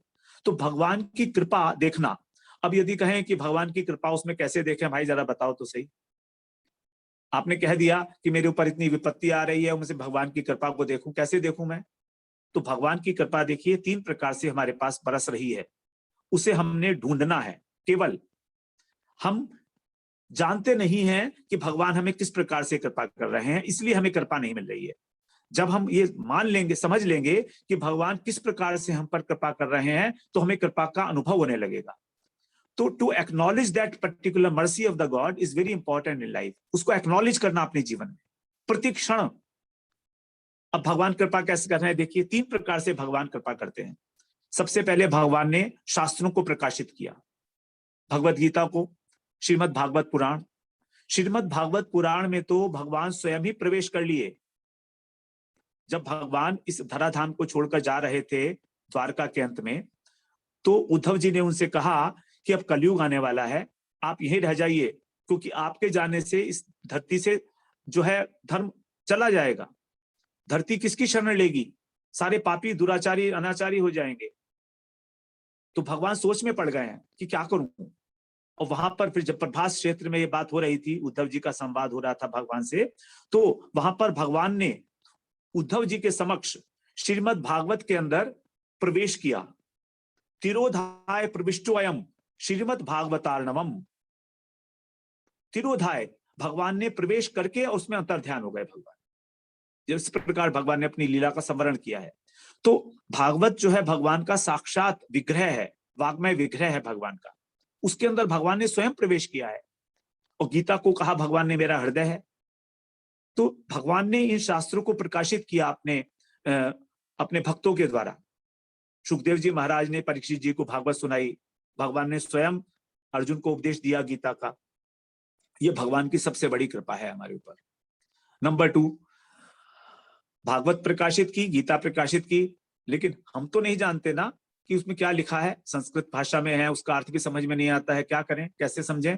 तो उन्होंने अपने भक्तों को भेजा, वैष्णवों को भेजा, साधुओं को भेजा, गुरुओं को भेजा, आचार्यों को भेजा।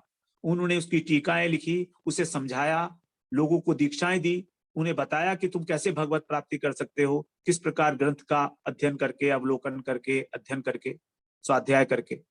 तो गुरु आए हमारे पास, गुरुओं ने हमें रास्ता दिखाया। ये दूसरी कृपा है। तीसरी कृपा, तो भी व्यक्ति नहीं माना, तब भगवान ने कहा ठीक है अब कुछ चलते हैं।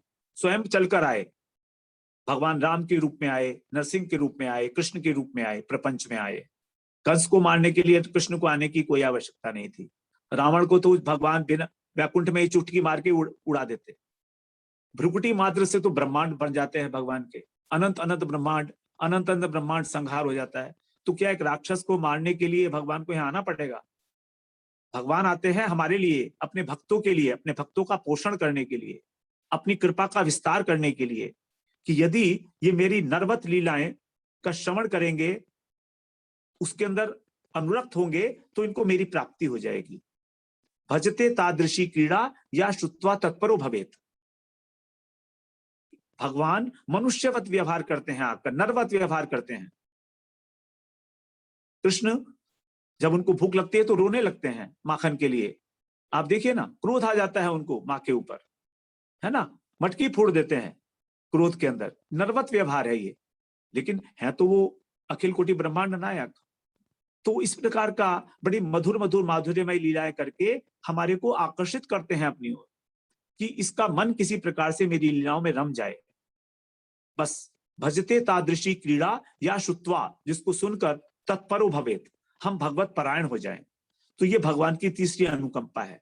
तो भगवान कृपाशील है और भगवान की कृपा का हमें हमेशा अनुभव करना चाहिए, तभी वो कृपा और अधिक रूप से हमारे ऊपर बरसती रहती है। आगे प्रभु जी नेक्स्ट। अब हम लोग बात करते हैं उपदेशामृत में जो ग्रंथ में लिखा हुआ है, उसके अंदर बहुत सारे प्रकार के नियम बताए गए हैं। समय तो हमारे पास कम है, सीमा कम है, लेकिन हम कवर करेंगे इसको थोड़ा सा जितना हो पाएगा। 2 प्रकार के नियम हैं, विधि मूलक और निषेध मूलक। जिसको करना चाहिए वो विधि है और जिसको नहीं करना चाहिए वो निषेध है। तो हम जब भगवान की ओर अग्रसरित होते हैं, हमारी चेतना का क्रमशः उत्थान होता है। Our consciousness starts developing higher and higher to the higher and higher levels. तो प्रत्येक सोपान पे, प्रत्येक सीढ़ी के ऊपर विधि और निषेध है। प्रत्येक सीढ़ी के अलग अलग है, कहीं विधि है कहीं निषेध है। तो नीचे वाली सीढ़ी के लिए जो विधि निषेध है वो ऊपर वाली के लिए एप्लीकेबल नहीं है। आगे प्रभु जी नेक्स्ट।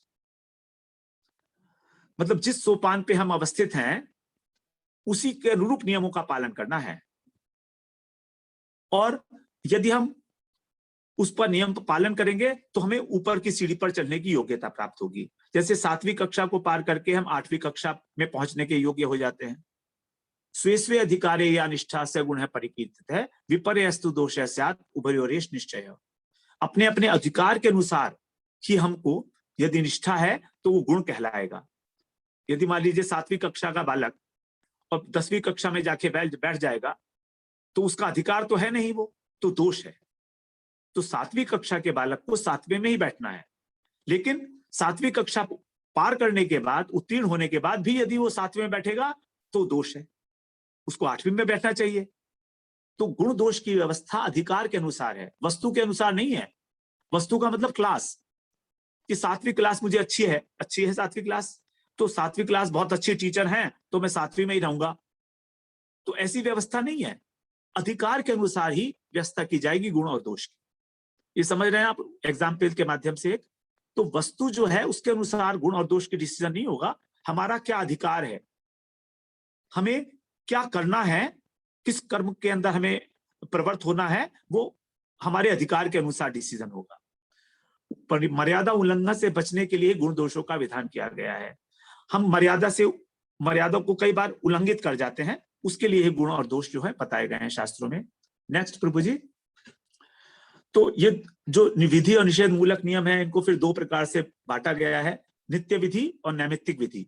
नित्य विधि का मतलब है प्रेम, भगवान से प्रेम होना चाहिए, नित्य है, होना ही चाहिए। और निषेध का मतलब है मत्सरता, ईर्ष्या। ईर्ष्या का निषेध है। श्रीमद् भागवत पुराण में पहले अध्याय के 2 श्लोक में ही आया है, पहले स्कंद के। धर्म प्रोजित कैत्वोत्र परमो निर्मत्सराणाम सताम, कि इस भागवत में जो परम धर्म का प्रतिपादन किया गया है वो कपट से रहित है, लेकिन वहां पर निर्मत्सर लोगों का ही प्रवेश है। तो भक्ति मार्ग में केवल उन्हीं का प्रवेश है जो ईर्ष्या रहित है। मत्सरता का कोई उपाय नहीं है। तो मत्सरता शून्य व्यक्ति ही भगवान की सेवा करके और भक्ति रस की प्राप्ति कर सकते हैं। और ये रस सबके अधिकार क्षेत्र में आता है। धीरे धीरे क्रमशः हम इसके अधिकारी हो जाते हैं इस रस को प्राप्त करने के लिए, क्योंकि हमारा जो स्वरूप है वो है सच्चित आनंद, और आनंद जो है वो रस है। आनंद तभी आता है ना जब हमें रस मिलता है किसी वस्तु में भी। तो रस आनंद हमारा स्वरूप है, इसलिए हमारी नित्य स्थिति है रस में। और भगवान स्वयं रसो वही सह, श्रुति में कहा गया कि वो रस रूप है। अगला प्रभु जी, नैमित्तिक विधि निषेध मूलक। जो नैमित्तिक है इसमें 3 विभाग हैं, कर्म, भक्ति और ज्ञान। वर्णाश्रम धर्म का पालन करना कर्म विभाग है। और पातक इत्यादि का निषेध, जो पातक होता है, मृत्यु हो जाती है किसी की तो 12 दिन का पातक लगता है। पातक का मतलब पतन करने वाला। तो कुछ निषेध की व्यवस्था है कि ये नहीं करना चाहिए, इन दिनों में ये नहीं करना चाहिए। ये कर्म कांड के अंदर इस प्रकार का विधान है। आजकल तो ये ऑलमोस्ट लुप्त प्राय है। शमशान से आके केवल स्नान कर लें, इतना ही बहुत है। और कुछ लोग तो वो भी नहीं करते हैं।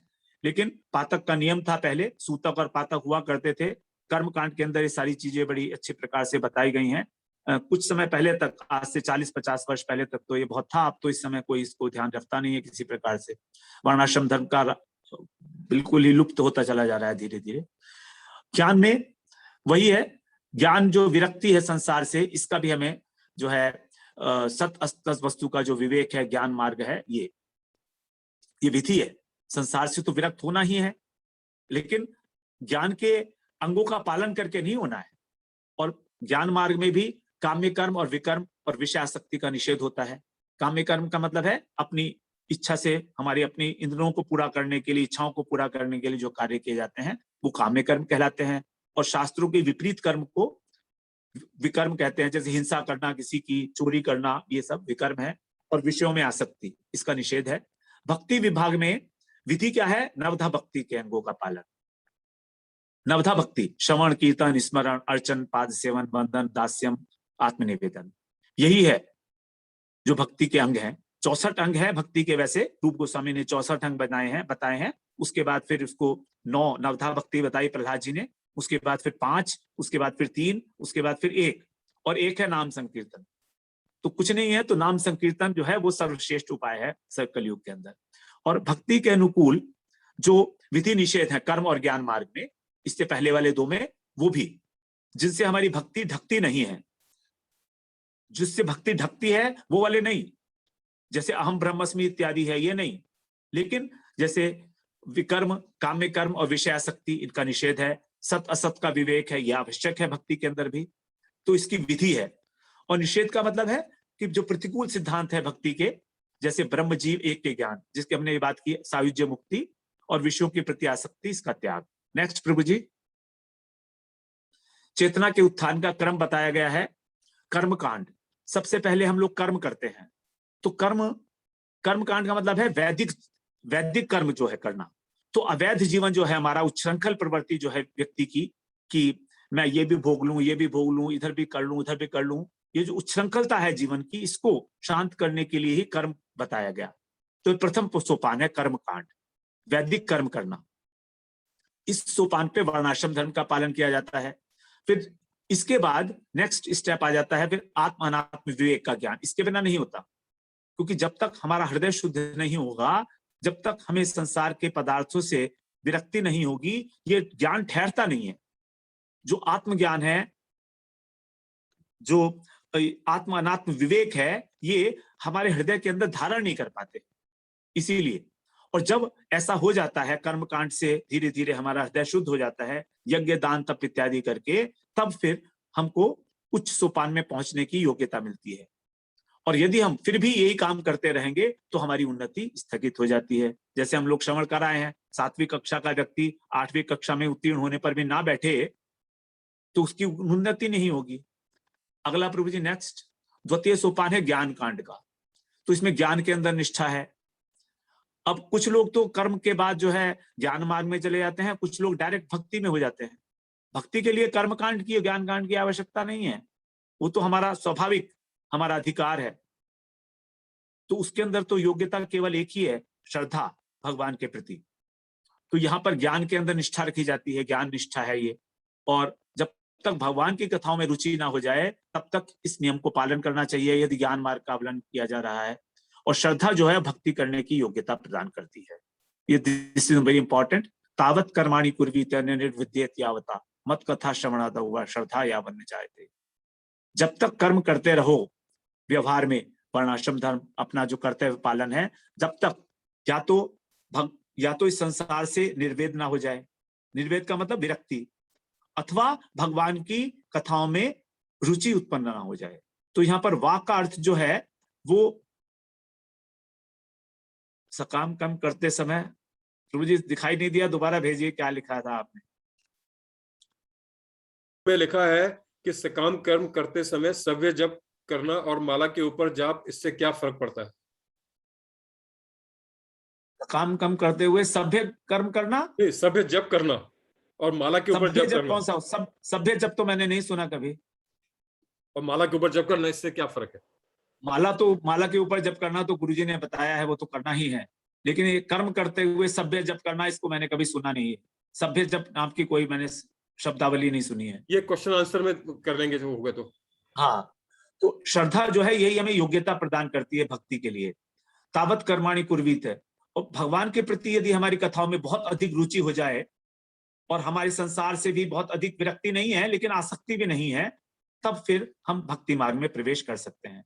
तो भगवान कह रहे हैं तस्मान मद भक्ति युक्तस्य योगिनो वै मदात्मन है, जिसने अपना मन मुझे दे दिया है उसको ज्ञान और वैराग्य की जरूरत नहीं है। वो ज्ञान और वैराग्य उसके लिए साधन नहीं है आगे बढ़ने के लिए। अगला प्रभु जी, तृतीय सोपान है भक्ति का। लोकेस्मिन् द्विविधा निष्ठा पुरा प्रोक्ता मया नघ, ज्ञान योगेन सांख्यानाम कर्म योगेन योगिनाम। देखिए तीन प्रकार की निष्ठाएं हैं। दो प्रकार की निष्ठाएं कहो तो, लौकिक और अलौकिक। लौकिक निष्ठा है कर्म में और ज्ञान में निष्ठा। तो लोग जो कर्म में लगे हैं, सकाम कर्म में, और जो ज्ञान में लगे हैं, वो इस लोक के अंदर ही भ्रमण कराती रहेगी, लौकिक है। भगवान ने कहा ना, लोकेस्मिन् द्विविधा निष्ठा पुरा प्रोक्ता, मेरे द्वारा पहले भी कही गई है। ज्ञान योग और कर्म योग ये लौकिक निष्ठाएं हैं, इनसे भगवत प्राप्ति नहीं होती है। लेकिन जो इनसे परे है, निष्ठा ज्ञान से या परा, जो दूसरे श्लोक में है 50वें श्लोक में, निष्ठा ज्ञान से या परा, जो इस ज्ञान की भी परा निष्ठा है, इससे भी श्रेष्ठ है, वो है भक्ति निष्ठा, वो अलौकिक निष्ठा है। तो ज्ञान और कर्म की निष्ठा को छोड़कर भक्ति निष्ठा ही हमारा कर्तव्य है, कि भगवान के अंदर हमारी रुचि उत्पन्न हो जाए, भगवान से हमें प्रेम हो जाए। तो इसके लिए केवल श्रद्धा ही एकमात्र योग्यता है। तो भक्ति तीन प्रकार की बताई गई है, साधन, भाव और प्रेम भक्ति। नेक्स्ट प्रभु जी, अब प्रभु जी वो चार्ट दिखा दीजिए थोड़ा सा, इसके बाद, इस स्लाइड के बाद। देखिए सबसे पहले है श्रद्धा। साधन भक्ति के 7 स्तर बताए गए हैं। श्रद्धा, साधु संग, भजन क्रिया, अनर्थ निवृत्ति, निष्ठा, रुचि और आसक्ति, ये 7 स्तर हैं। इसके बाद फिर हम भाव भक्ति में आते हैं, उसके बाद फिर प्रेम भक्ति है। तो साधु संग करते करते ही, हमारे भजन क्रिया करते हुए हमारे अनर्थ निवृत्ति होती है। तो अनर्थ के विषय में जान लेना अत्यंत आवश्यक है। हम लोगों ने अनर्थ के ऊपर एक यूट्यूब के ऊपर डाला हुआ है, काफी सारे उसमें लेसन्स हैं, 5, 6, 7, 8 लेसन्स हैं शायद अनर्थ के ऊपर। तो आप उसको डिटेल में हमारा श्रवण कर सकते हैं कि कौन कौन से अनर्थ हैं। ये तो जानना चाहिए ना कि हमें किस चीज से छुटकारा पाना है। चाहे भले छुटकारा हमारी इच्छा करने से नहीं होगा, भजन करने से होगा, लेकिन इसको जानना आवश्यक है कि अनर्थ क्या क्या है, जिससे हम बच सकें उनसे। वही फिर हमको निष्ठा के लेवल पर ले जाता है। निष्ठा का अर्थ है नितराम स्थिति, अतिशय रूप से जहां हमारी स्थिति हो जाती है। तो ये स्थिति 3 प्रकार की है, या तो हम शरीर में स्थित होंगे, या आत्मा के रूप, तो आत्मा के स्तर पर स्थित होंगे, या भगवान में स्थित होंगे। तो शरीर स्थिति, आत्मस्थिति और भगवत स्थिति। तो अभी हमारी शरीर में स्थिति है, जिसको भगवान ने कहा प्रकृतिस्थोपि कौन्ते, प्रकृति में स्थित है हम लोग। तो जब तक हम प्रकृति में स्थित हैं, क्योंकि शरीर प्रकृति की देन है, तो प्रकृति में स्थित होने के कारण ही हमारा इन समाज के, संसार के अंदर हमारी आसक्ति देखी जा रही है। लेकिन जब हम आत्मा में स्थित हो जाते हैं तो आत्म साक्षात्कार के लेवल पर आते हैं, मगर वो भी इनकम्प्लीट है। वहां पर भी दुखों की आत्यंतिक निवृत्ति है, ज्ञान मार्ग है। जब हम उससे ऊपर उठकर भक्ति मार्ग में भगवान के अंदर स्थित हो जाते हैं, तब उसको कहते हैं भगवान निष्ठा। तो यहाँ पर जिस निष्ठा की बात की जा रही है वो है भगवत निष्ठा। उसके बाद भगवान में रुचि का हो जाना और आसक्ति का हो जाना। तो रुचि ही आसक्ति बनती है, और ये आसक्ति ही फिर भाव बनता है, और भाव के बाद फिर प्रेम। तो इसका एक बड़ा चार्ट है, वो हम आपको दिखा देते हैं। उसके लिए हमको अलग से फिर 1 घंटे के लिए बोलना पड़ेगा, तो उसकी अलग बात है। अभी हम इसके विषय में चर्चा नहीं करेंगे, केवल चार्ट देख सकते हैं आप। साधन भक्ति, इसके अंदर श्रद्धा 2 प्रकार की, लौकिक और पारमार्थिक। परमार्थिक श्रद्धा भी दो प्रकार की, शास्त्र शासनमयी और लोभमयी। साधु संग दो प्रकार का, गुरु करने से पहले और गुरु से बाद, गुरु करने के बाद। भजन क्रिया भी दो प्रकार की, निष्ठता और अनिष्ठता। अनिष्ठता भजन क्रिया फिर की अवस्थाएं 6 अवस्थाएं हैं और उसके 5 लक्षण हैं अनिष्ठता भजन क्रिया के। अनर्थ निवृत्ति 5 प्रकार से होती है, 5 लेवल्स पर अलग अलग।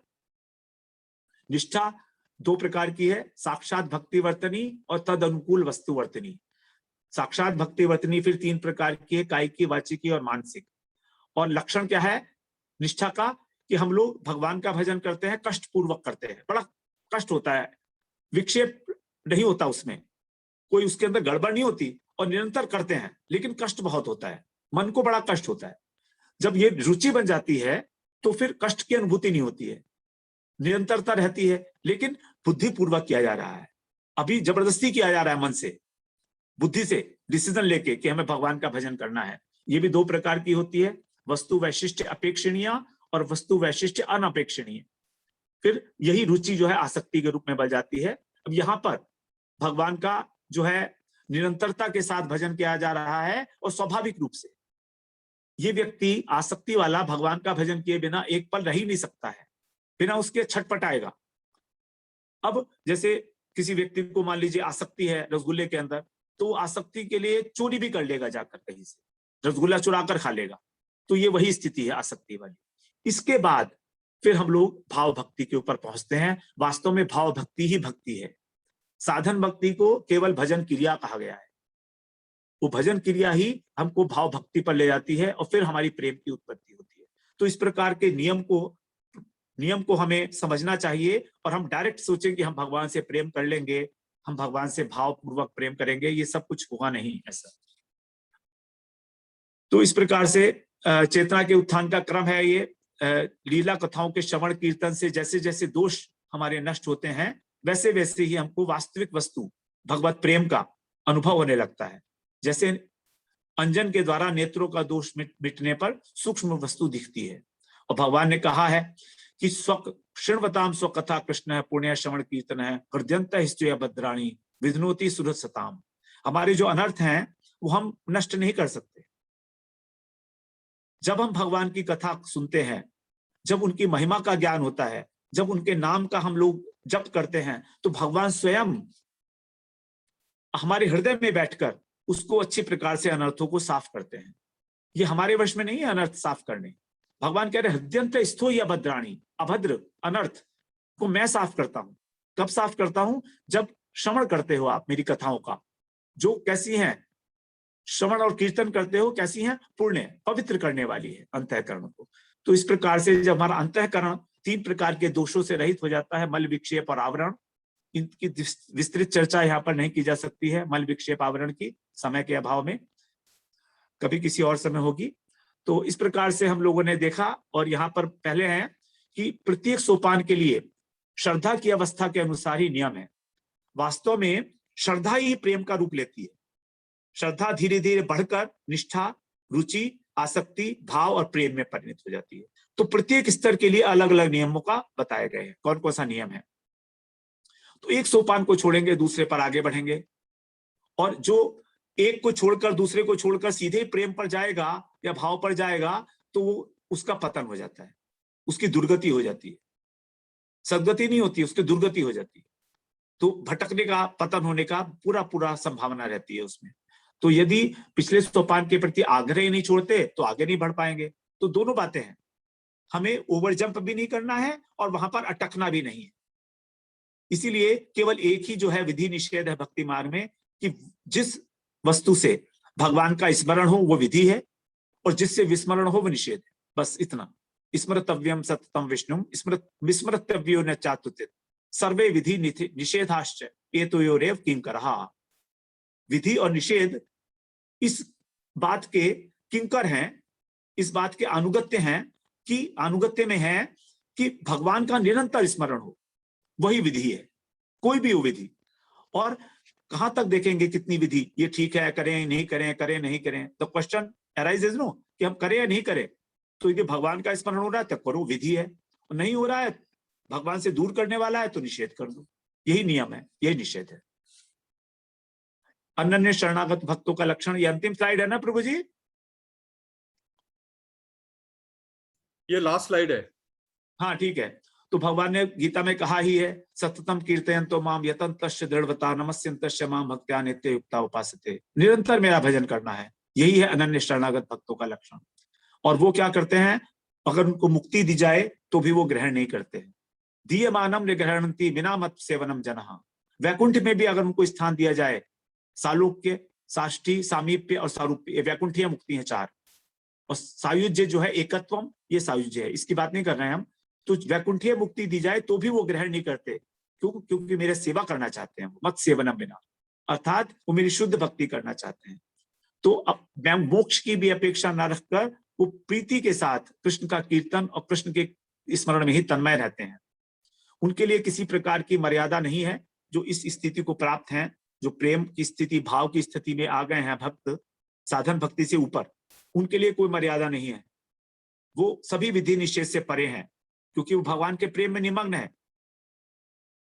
फिर ऐसा होने पर भी वो जो महापुरुष हैं, निम्न सोपानों वाले नियमों का पालन करते हैं, तो देखे जाते हैं तो उनकी इच्छा मात्र है। वो लोक शिक्षण के लिए कि लोग इस तरह का मेरी तरह व्यवहार ना करें, इसलिए वो निम्न स्तर के पालन करते हैं आकर। तो ये नियम लास्ट वाला केवल उन्हीं के लिए है जो प्रेम की अवस्था को प्राप्त हो गए अथवा भाव की अवस्था को प्राप्त हो गए हैं, उससे पहले नहीं। अगर हम निष्ठा पर ही रुक जाएंगे, रुचि पर नहीं करेंगे, रुचि के लेवल पर नहीं जाएंगे तो गलत है। लेकिन जो भाव और प्रेम की अवस्था पर हैं, उनके लिए नीचे के स्तर को भी वो फॉलो कर सकते हैं नियमों को, जिससे कि लोग आचरण जो है उनके अनुसार करें। तो इस प्रकार उनको हम लोग नियमाग्रही नहीं कह सकते कि देखो ये भी तो महापुरुष हैं, भाव को प्रेम प्राप्त हैं, प्रेम को प्राप्त हैं, तो भी ऐसे कार्य कर रहे हैं। तो उनके लिए किसी प्रकार का कोई नियम है ही नहीं, वो करें या ना करें उनकी इच्छा है। तो इस प्रकार से हम उनको नियमाग्रही नहीं कहेंगे। तो हम लोगों ने आज बहुत विस्तृत रूप से नियमाग्रह के विषय में श्रवण किया है। अब यदि आपका कुछ प्रश्न है तो आप इसके बाद पूछ सकते हैं। वांछा कल्पतरुभ्यश्च कृपा सिन्धुभ्यैव च पतितानां पावनेभ्यो वैष्णवेभ्यो नमो नमः। अब प्रभु जी ये तो हो गया, प्रश्न आंसर जो है हम कर सकते हैं। यदि किसी को प्रश्न पूछना है तो वो अपने हैंड रेज कर देगा और सबको अनम्यूट कर देते हैं, तो एक एक करके जिसका नाम लेंगे वही फिर प्रश्न पूछेगा, जिससे कि जो है सब लोग बारी बारी से प्रश्न पूछ सकें। तो आप लोग जो है अपना हैंड रेज कर सकते हैं।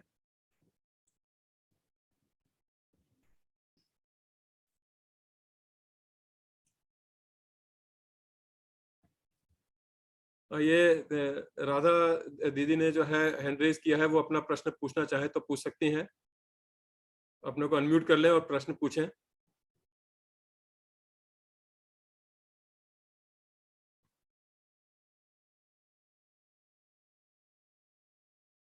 अनम्यूट करें पहले अपने को।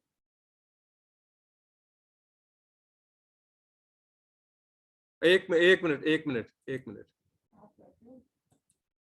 अब आप अपने को अनम्यूट कर सकते हैं।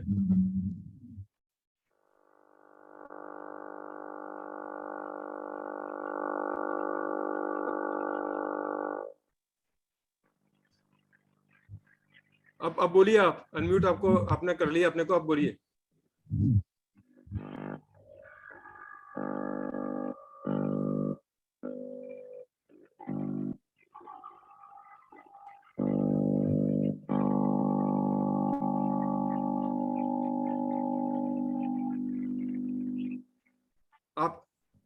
आपकी आवाज नहीं आ रही है अभी।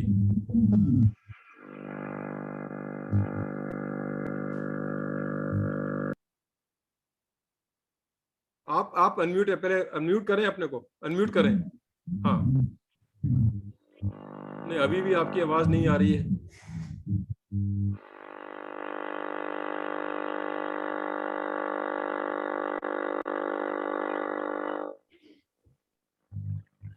अभी जो है आपकी आवाज नहीं आ रही, आपको दोबारा से देखना। अभी आप जो है आपकी आवाज नहीं आ रही है, तो इसका मतलब यह है कि आप एक बार दोबारा ज्वाइन कर लें, लॉग आउट करके दोबारा ज्वाइन कर लें, शायद फिर आवाज आ जाएगी। इतने जो है वसंत प्रभु जी ने जो है हैंड रेज किया है, वो अपना अनम्यूट करके क्वेश्चन पूछ सकते हैं। पूछिए। हरे कृष्ण। हरे कृष्णा प्रभु जी। हाँ प्रभु जी, मेरा क्वेश्चन ये है कि अगर कोई, जैसे कि कोई कृष्ण को भगवान नहीं मानता है, या जैसे कि कोई बोलता है कि जैसे कोई मुस्लिम हो या क्रिश्चियन हो या फिर ईसाई हो या सिख हो, वो लोग मूर्ति पूजा में विश्वास नहीं करता है और कभी कभी आर्गुमेंट हो जाता है, तो उस टाइम आप भजन करते हैं क्या? आप स्वयं भजन करते हैं? हरि बोल। मेरे को लगता है लॉग आउट हो गए हैं वो, ठीक है, किसी वजह से फिर दोबारा ज्वाइन करेंगे, दोबारा ज्वाइन करेंगे। और कोई प्रश्न है तो पूछ लीजिए किसी का। हाँ, अब राधा हरे जी कृष्ण प्रभु जी। हाँ, अब आवाज आ रही है, आप पूछ सकते हैं आप। प्रभु जी, जो दंडवत प्रणाम प्रभु जी। दंडवत प्रणाम। हाँ बताइए। ज्ञान मार्ग और कर्म मार्ग में आवश्यकता नहीं है, भक्ति की आवश्यकता है, पर भक्ति के लिए भी हमें ज्ञान होना आवश्यक है ना? हाँ बिल्कुल है, जो भजन में उपयोगी है उतना ही ज्ञान, तत्व ज्ञान। जी। और प्रभु जी, क्या हम सारा दोष कलयुग को देंगे कि हाँ कलयुग की वजह से हमें ऐसा हो रहा है? कलयुग को दोष देना तो धूर्तता है। जी। ये तो भगवान का नियम, ये तो भगवान का नियम है, ये तो भगवान का नियम है, ये तो भगवान ने इस प्रकार की व्यवस्था की है कलयुग की। और ये कलयुग को दोष नहीं देना, कलयुग को तो बड़ा सौभाग्य मानना चाहिए, क्योंकि केवल भगवान के नाम से भगवान मिलते हैं और कहीं नहीं मिलते कभी भी। क्योंकि सतयुग और बाकी भी जो युग है उनमें भी तो असुर थे, और असुर होने के बाद भी वो भगवान के भक्त निकले, तो फिर दोष कैसे दिया जा सकता है ना? कहाँ दे रहे हैं? कलयुग को बिल्कुल दोष नहीं देना है, कलयुग में तो महान गुण है। अगर कलयुग में दोष होते तो परीक्षित जी उसको मार देते वहीं पर। जी प्रभु जी, दंडवत कलयुग प्रभु में जी। दोष नहीं है बिल्कुल भी। वो तो अगर हम कलयुग के दोष का बहाना लेकर भगवान का नाम नहीं लेते हैं, भक्ति नहीं लेते हैं, तो ये हम लोगों की धूर्तता है। अब जी जो प्रभु जी। है जेपी चौहान जी ने जो है हैंड रेज किया है, वो अपना अनम्यूट करके क्वेश्चन पूछें। हाँ जी,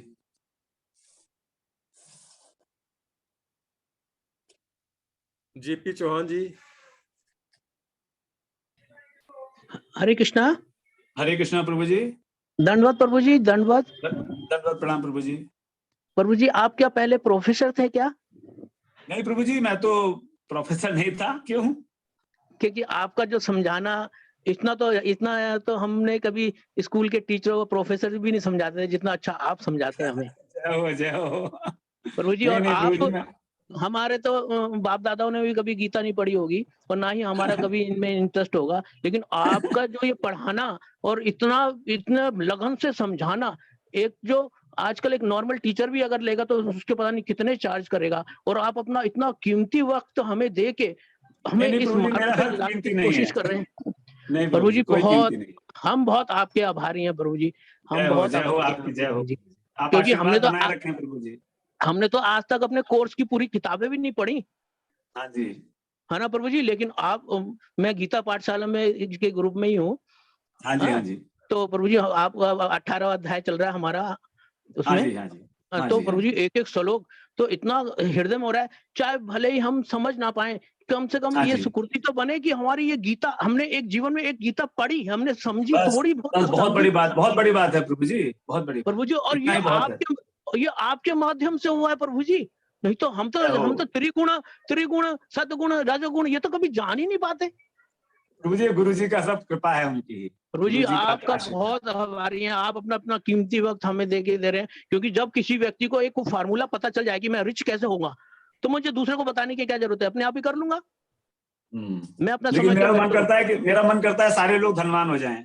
लेकिन प्रभु जी, जैसे जैसे हृदय में भक्ति आती है, ये भी आप ही ने बताया, जैसे जैसे हृदय में भक्ति आएगी आप चाहेंगे कि आप दूसरों को भी ऐसे ही करें।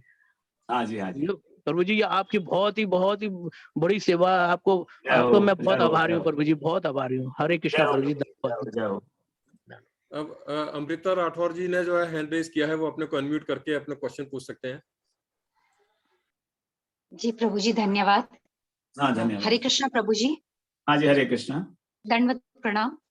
हाँ, धन्यवाद। हाँ प्रभु जी, मेरा डायरेक्टली तो आज के उससे रिलेटेड नहीं है, लेकिन आपने इसमें वो बोला था, इसीलिए मैं ये जो अप्रारब्ध प्रारब्ध फलम कूटम बीजम फलोन्मुखम, इस हाँ जी। पर थोड़ा सा अगर आप प्रकाश डालेंगे, या अगर इससे रिलेटेड कोई है ऑडियो, अगर आप वो शेयर करेंगे, क्योंकि ये काफी लंबा टॉपिक है। नहीं, मैं आपको शॉर्ट में बता देता हूँ। देखिए, बहुत हल्का सी हाँ जी, बात है, हाँ ऐसा जी कोई प्रभु, लंबी बात नहीं है। देखिए, हाँ जी हम जो भी कर्म कर रहे हैं अभी, है ना, जी प्रभु जी, इनका जो हमें फल मिलना है वो बाद में मिलना है। तो जी अप्रारब्ध अप्रारब्ध ये मतलब अप्रारब्ध, हाँ, अप्रारब्ध, तो अप्रारब्ध का मतलब है, संचित कर्म, हाँ, संचित कर्म। अप्रारब्ध का मतलब है संचित कर्म। It is a very big store house. उसमें जी हमारे जी करोड़ों कर्म हमारे भरे भरे पड़े हैं वहां पर, करोड़ों जन्मों के जी करोड़ों कर्म, है ना, जी उन सब का हमें भोगना है। अब उन सब कर्मों में से कुछ कर्म प्रारब्ध के रूप में आ गए, प्रारब्ध, जिनका हम इस जीवन के अंदर भोग करेंगे। भोग करेंगे। ठीक है, हाँ। जी अब क्या हुआ, हमने मान लीजिए वो 1 करोड़ कर्म थे, उसके अंदर से हमने 100 कर्म उठा लिए। 100 कर्म जी उठा के हमने एक कूट बना लिया, एक ढेर बना लिया, ढेरी। जी जी आप समझ रहे हैं ना, कूट का मतलब है ढेरी। जैसे ढेरी, आपने हाँ देखा होगा चित्रकूट का नाम सुना है आपने? जी जी प्रभु जी, कूट का मतलब होता है ढेर, एक हाँ जिसकी शिखर होता है। तो हमने जी उसमें हमने से 100 जो है कर्म उठा लिए, है ना, और उसका एक ढेर बना लिया। अब जी वो जो ढेर था उसको हम बोलते हैं कूट। अब जी उस कूट में से कुछ फल जो है, कुछ कर्म जो है बीजत्व को प्राप्त कर लिए, अंकुरित होने के लिए तैयार हो गए। जी तो जो अब अंकुरित होने के लिए तैयार हो गए वो बीज बन गया। जी अब ये जो बीज है यही। प्रभु जी अनम्यूट करिए अपने को।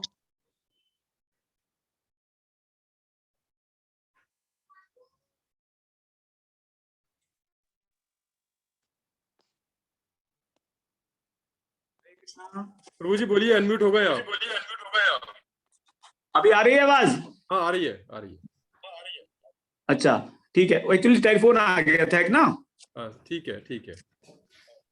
हाँ, तो जो आपका जो बीज उस कूट में से, वो कूट जो था, आप समझ रहे हैं ना? हरे कृष्णा। जी जी जी प्रभु जी, समझ रही हूँ। मुझे ये पूछना था, प्रारब्ध में से ही कूट उसमें से निकला? कुछ, हाँ, प्रारब्ध में से नहीं, अप्रारब्ध में से निकले हैं सारे कुछ। प्रारब्ध में से जो वही प्रारब्ध आए प्रारब्ध वही बन जाएगा। कूट है। हाँ, वही कूट है, वही बीज है। जो बीज हो गया अच्छा। मतलब वो फल देने के लिए तैयार हो गया है, अंकुरित होने के लिए। तो वही प्रारब्ध जी है अब हमारा, जी उसको इस जीवन में भोगना है।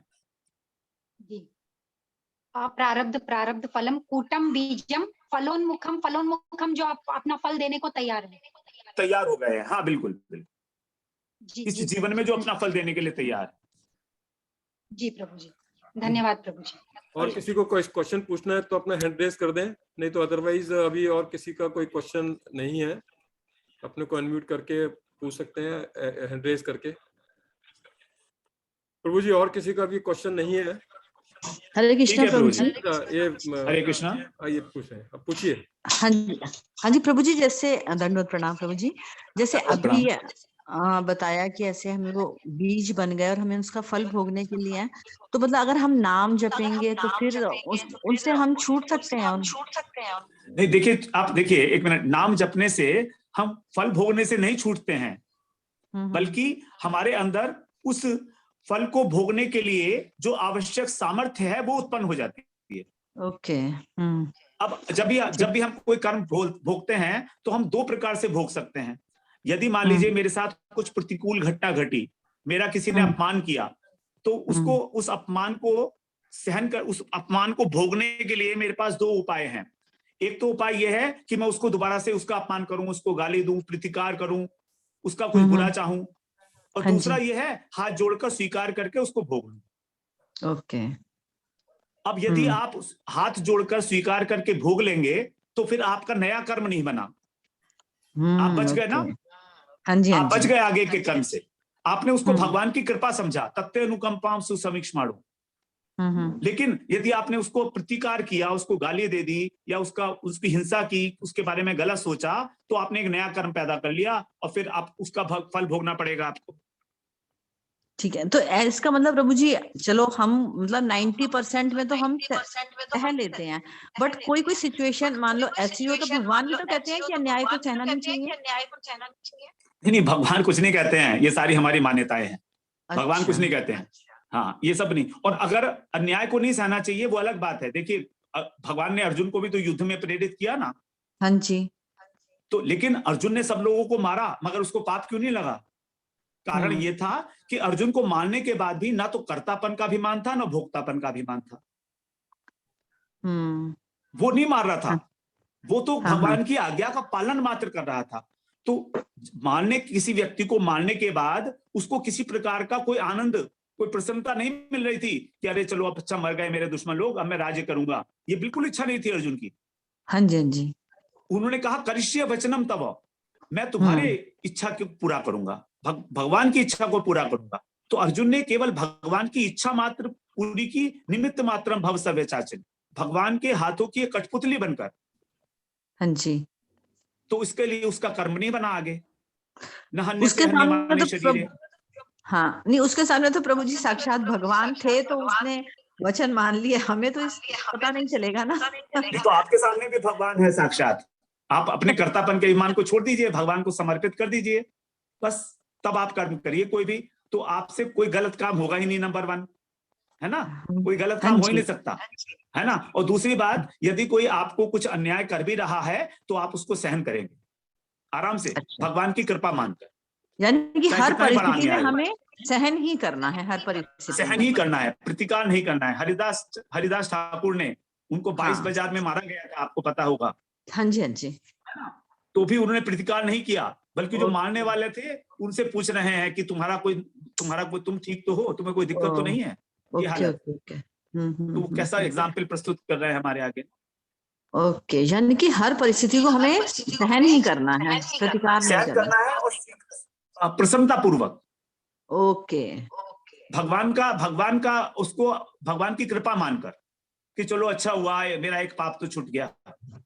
ओके, ठीक है प्रभु जी, हाँ समझ आ गया। हरे कृष्णा प्रभु जी। एक जिज्ञासा है मुझे जानने की कि पशु योनि में भगवत प्राप्ति नहीं होती, और गजेंद्र ने जब प्रार्थना की ठाकुर जी की, भगवान को बचाने आ गए। तो गजेंद्र कौन था आप जानते हैं? पिछले जन्म में कोई राजा, नाम नहीं ध्यान आ रहा प्रभु जी। तो बहुत भजन किया था उन्होंने। केवल राजा थे या कुछ और भी थे? कुछ भी करते भी थे, कुछ भजन करते थे नहीं भगवान का? जी, बहुत भगवान के बहुत बड़े भक्त थे वो। हाँ, तो भगवान के भक्त थे। तो भगवान के भक्त की भक्ति कभी नष्ट नहीं होती। भगवान ने कहा है ना मे भक्त प्रणश्यति, मेरे भक्त का कभी नाश नहीं होता। तो उनको किसी कारणवश उनको किसी कारणवश परशु योनि मिली थी, क्योंकि अगस्त ऋषि ने उनको शाप दे दिया था, है ना। अगस्त ऋषि जब आए तो उन्होंने खड़े होकर उनका स्वागत नहीं किया। अगस्त ऋषि ने उनको शाप दे दिया कि तुम हाथी की तरह बैठे हो तो हाथी ही बन जाओ। तो लेकिन उनकी भक्ति नष्ट नहीं हुई थी। अंत समय में जब उनके प्राण संकट में आ गए तो वो उनकी जो पुरानी भक्ति के संस्कार थे वो उदित हो गए, और वो भगवान की स्तुति कर रहे हैं संस्कृत के श्लोकों के माध्यम से, गजेंद्र स्तुति जिसे बोलते हैं। जी हाँ। देखिए भगवान की भक्ति किस प्रकार से काम आती है हमारी। एक हाथी होकर वो संस्कृत के श्लोकों का उच्चारण करके भगवान की स्तुति कर रहे हैं, और भगवान इतने व्याकुल हो गए उनको बचाने के लिए कि वहां से वैकुंठ से दौड़कर चले आए गरुड़ के ऊपर बिना सिंहासन लगाए। गरुड़ ने उनसे कहा कि महाराज थोड़ा सा सिंहासन रख दूं, आराम से बैठ के चलेंगे। तो भगवान कहते हैं टाइम नहीं है। कूदकर भगवान उसके ऊपर चढ़े हैं, गरुड़ के ऊपर। और इससे पहले कि ग्रह उनका पैर को खींचकर समुद्र में ले जाए नीचे सरोवर में, एक बताते हैं तिल रह गया था, केवल एक तिल मात्र उसका शरीर ऊपर रह गया था जल से, केवल एक तिल मात्र। और उससे पहले ही भगवान ने उसके हाथ से जो है पुष्प धारण किया और उसकी रक्षा कर ली। तो उसकी पहले संस्कार थे भक्ति के संस्कार कभी नष्ट नहीं होते हैं। फिर किसी भी योनि में जाएंगे प्रभु जी, लेकिन ठाकुर जी का साथ हमें हमेशा रहेगा, उनका जो हमने भजन भक्ति किया है। देखिए गजेंद्र की योनि में उसने कोई भक्ति नहीं की, हाथी की योनि में भक्ति नहीं की, लेकिन जो उसकी भक्ति पहले थी वो कभी नष्ट नहीं हुई, वो तो वैसी की वैसी ही है। समय आने पर वही भक्ति उसकी जो है वो वहां पर प्रकाशित हो गई, उसकी भगवान ने आके रक्षा कर ली और वैकुंठ धाम में चला गया।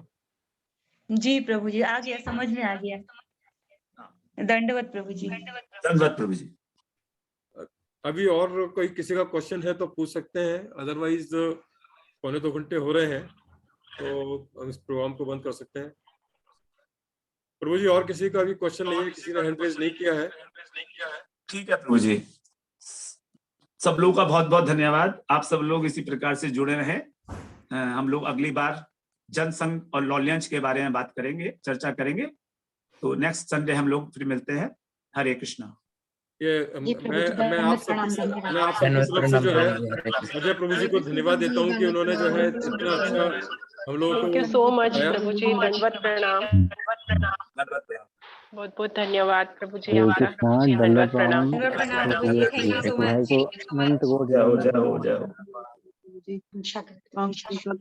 ठीक है, अब इसको मीटिंग को बंद करते हैं प्रभु जी। हाँ जी प्रभु जी, दंडवत प्रणाम। जय श्री राधे।